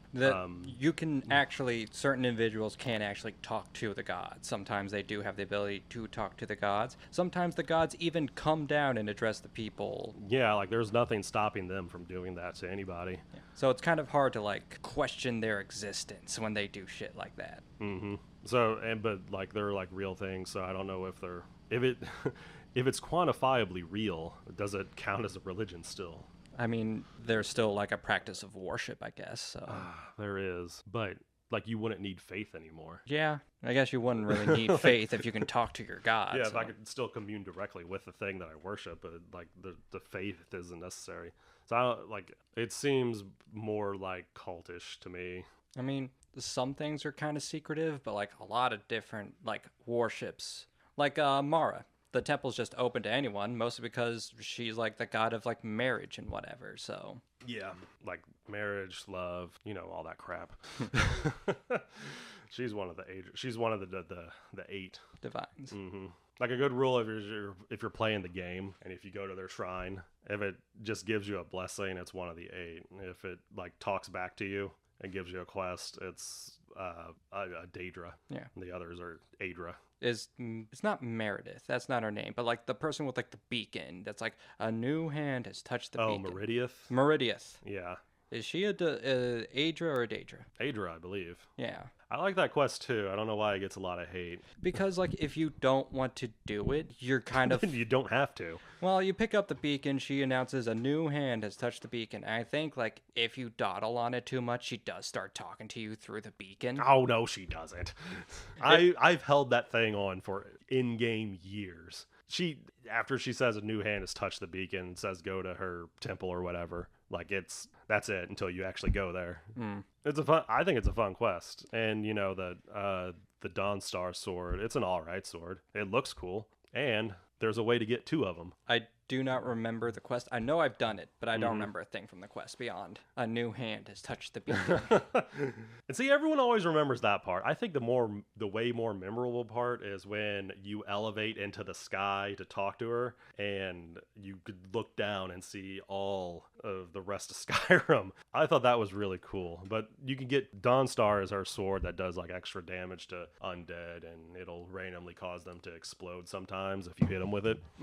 And that's like the big reward at the end of her dungeon. And you can get 2 if you use the Unrelenting Force shout on it and just knock it off its little pedestal that it is at the end of the dungeon, because it gets put into your inventory automatically at the end of the quest. So you can just pick it up and then also get it. And it's a cool looking sword. It's not really... It's not super useful unless you're like fighting Draugr often. Yeah, which the thing that causes the undead to explode is kind of cool, but also that counts as damage to your companions. Oh. So like it's like they really do explode, but also it might could cause friendly fire. Yeah, friendly fire. That's the word I was looking for. It might trigger them to leave you or outright kill them. Like Hermaeus Mora. he was in Skyrim quite a lot, especially in the Dragonborn DLC. Yes. That's a Daedra. The Daedra of like knowledge and stuff like that. Yeah, like knowledge, deceit, lies, I think, because he's also called the web spinner. The design after they released the Dragonborn DLC, the design of him was really cool because it was just like a mass of eyeballs and tentacles. They went for and it's gross. It's very eldritch. Yes. Horror type of stuff. And his like whole, I don't know, like his whole like aesthetic is cool. Like when you go, did you play that one? Oh yeah, I played Dragonborn. So like when you go to his plane of oblivion, that's like ink. Yeah. Like seas of ink from books and stuff, and like those what are those guys called? I don't know. I know what you're talking about. They're like the tentacle looking dudes that fly through. Those things, like if you're close to them, you can just like see them, like they'll be like reading through books and stuff like that, and that's really cool. Sometimes giant tentacles pop up out of the ground, or not out of the ground, but like out of the sea if you get too close to it. Pretty cool. Let's see, what are other notable religious events? Is that it? I think that might, like, there's a lot of gods and there's a lot of god-related quests. Quite a few. I'm trying to think. It gets deep into Ariel in the Dawnguard DLC, who is one of the Aedra, but that's like the elf name for them. I can't remember what the human name is. It might be Ariel as well, just one word, because elves are, it's like two words, and like within one of the words is hyphenated, because elves are stupid. Trying to think of that. I mean, that was the whole plot, the whole second half of the plot of Dawnguard. I think that was really it, to be honest. Yeah, you're just going after the bow to try to stop the vampires from getting it and blocking out the sun. Yeah, you're trying to get, because depending on how you play it, you can either use the bow to blot out the sun, or you could lift it of its curse, or something to that effect, and I don't really know what it does then. I've never done the good ending. I've always done it as a vampire. I don't remember what all happens. I just know that on the good ending, you defeat Lord, what's his name? Harkin. Yeah, you have to do that anyway with the bad ending, because what's her name? Serana she's like the only vampire that realizes if you blot out the sun permanently, that will like eventually just be bad for everything. Yeah, and not just like not vampires. So you have to kill him you take him down anyway. Like the good ending versus the bad ending is, I guess, rather if you decide to join his like Valakir clan or the Dawnguard, and also maybe cure Serana of her vampirism. Really, nothing changes that much for you or the world at large. Not really. I mean, it's a neat trick to shoot the sun every once in a while. Yeah. Listen to everybody go, where'd the sun go? Yeah, that's pretty much all that's different. If you're in Solstheim, because if you have the Dragonborn DLC, and if you're standing on the east coast of it and blot out the sun, you can see Morrowind in the distance. Oh. Yeah, because you can see whatever the name of that volcano was, Red Mountain. You can see like that, and it's still billowing smoke and all that. It's neat. Yeah, it's a little fun thing. It's kind of like how I can see the capital of the Imperial capital in Skyrim. You can? Yeah, you can see it off in the tower and off in the distance. Oh, really? Yeah. I didn't know. Where? When? Over the mountains. Oh, which mountain? I guess the ones in the south. Yeah. Oh, like that impassable barrier or whatever. Yep. I didn't know that. That's pretty cool. Well, let me see if I can. It's like since you'll only see it at a distance, it's like a very shitty 3D model up close. Yeah. But like from like the very distance, you can see like the Imperial capital from Skyrim. Wow, that is it. That's wild. Yeah. Kind of makes you wonder how small the whole continent is, but I don't think it's very big. Yeah. Compared to I think the planet itself is smaller than Earth. Although we don't really know because we only talk about Tamriel. That reminds me when I got the Blood Moon DLC for Morrowind. I didn't know how to get to the Solstheim Island from Morrowind. There's a boat. Oh. I mean, obviously, I assumed there was a boat somewhere. I just didn't know where it was. Mm-hmm. So I just swam there. And you made it? Yeah, it works. Oh, shit. I didn't know you could swim there. No, yeah. It's... I feel like the way...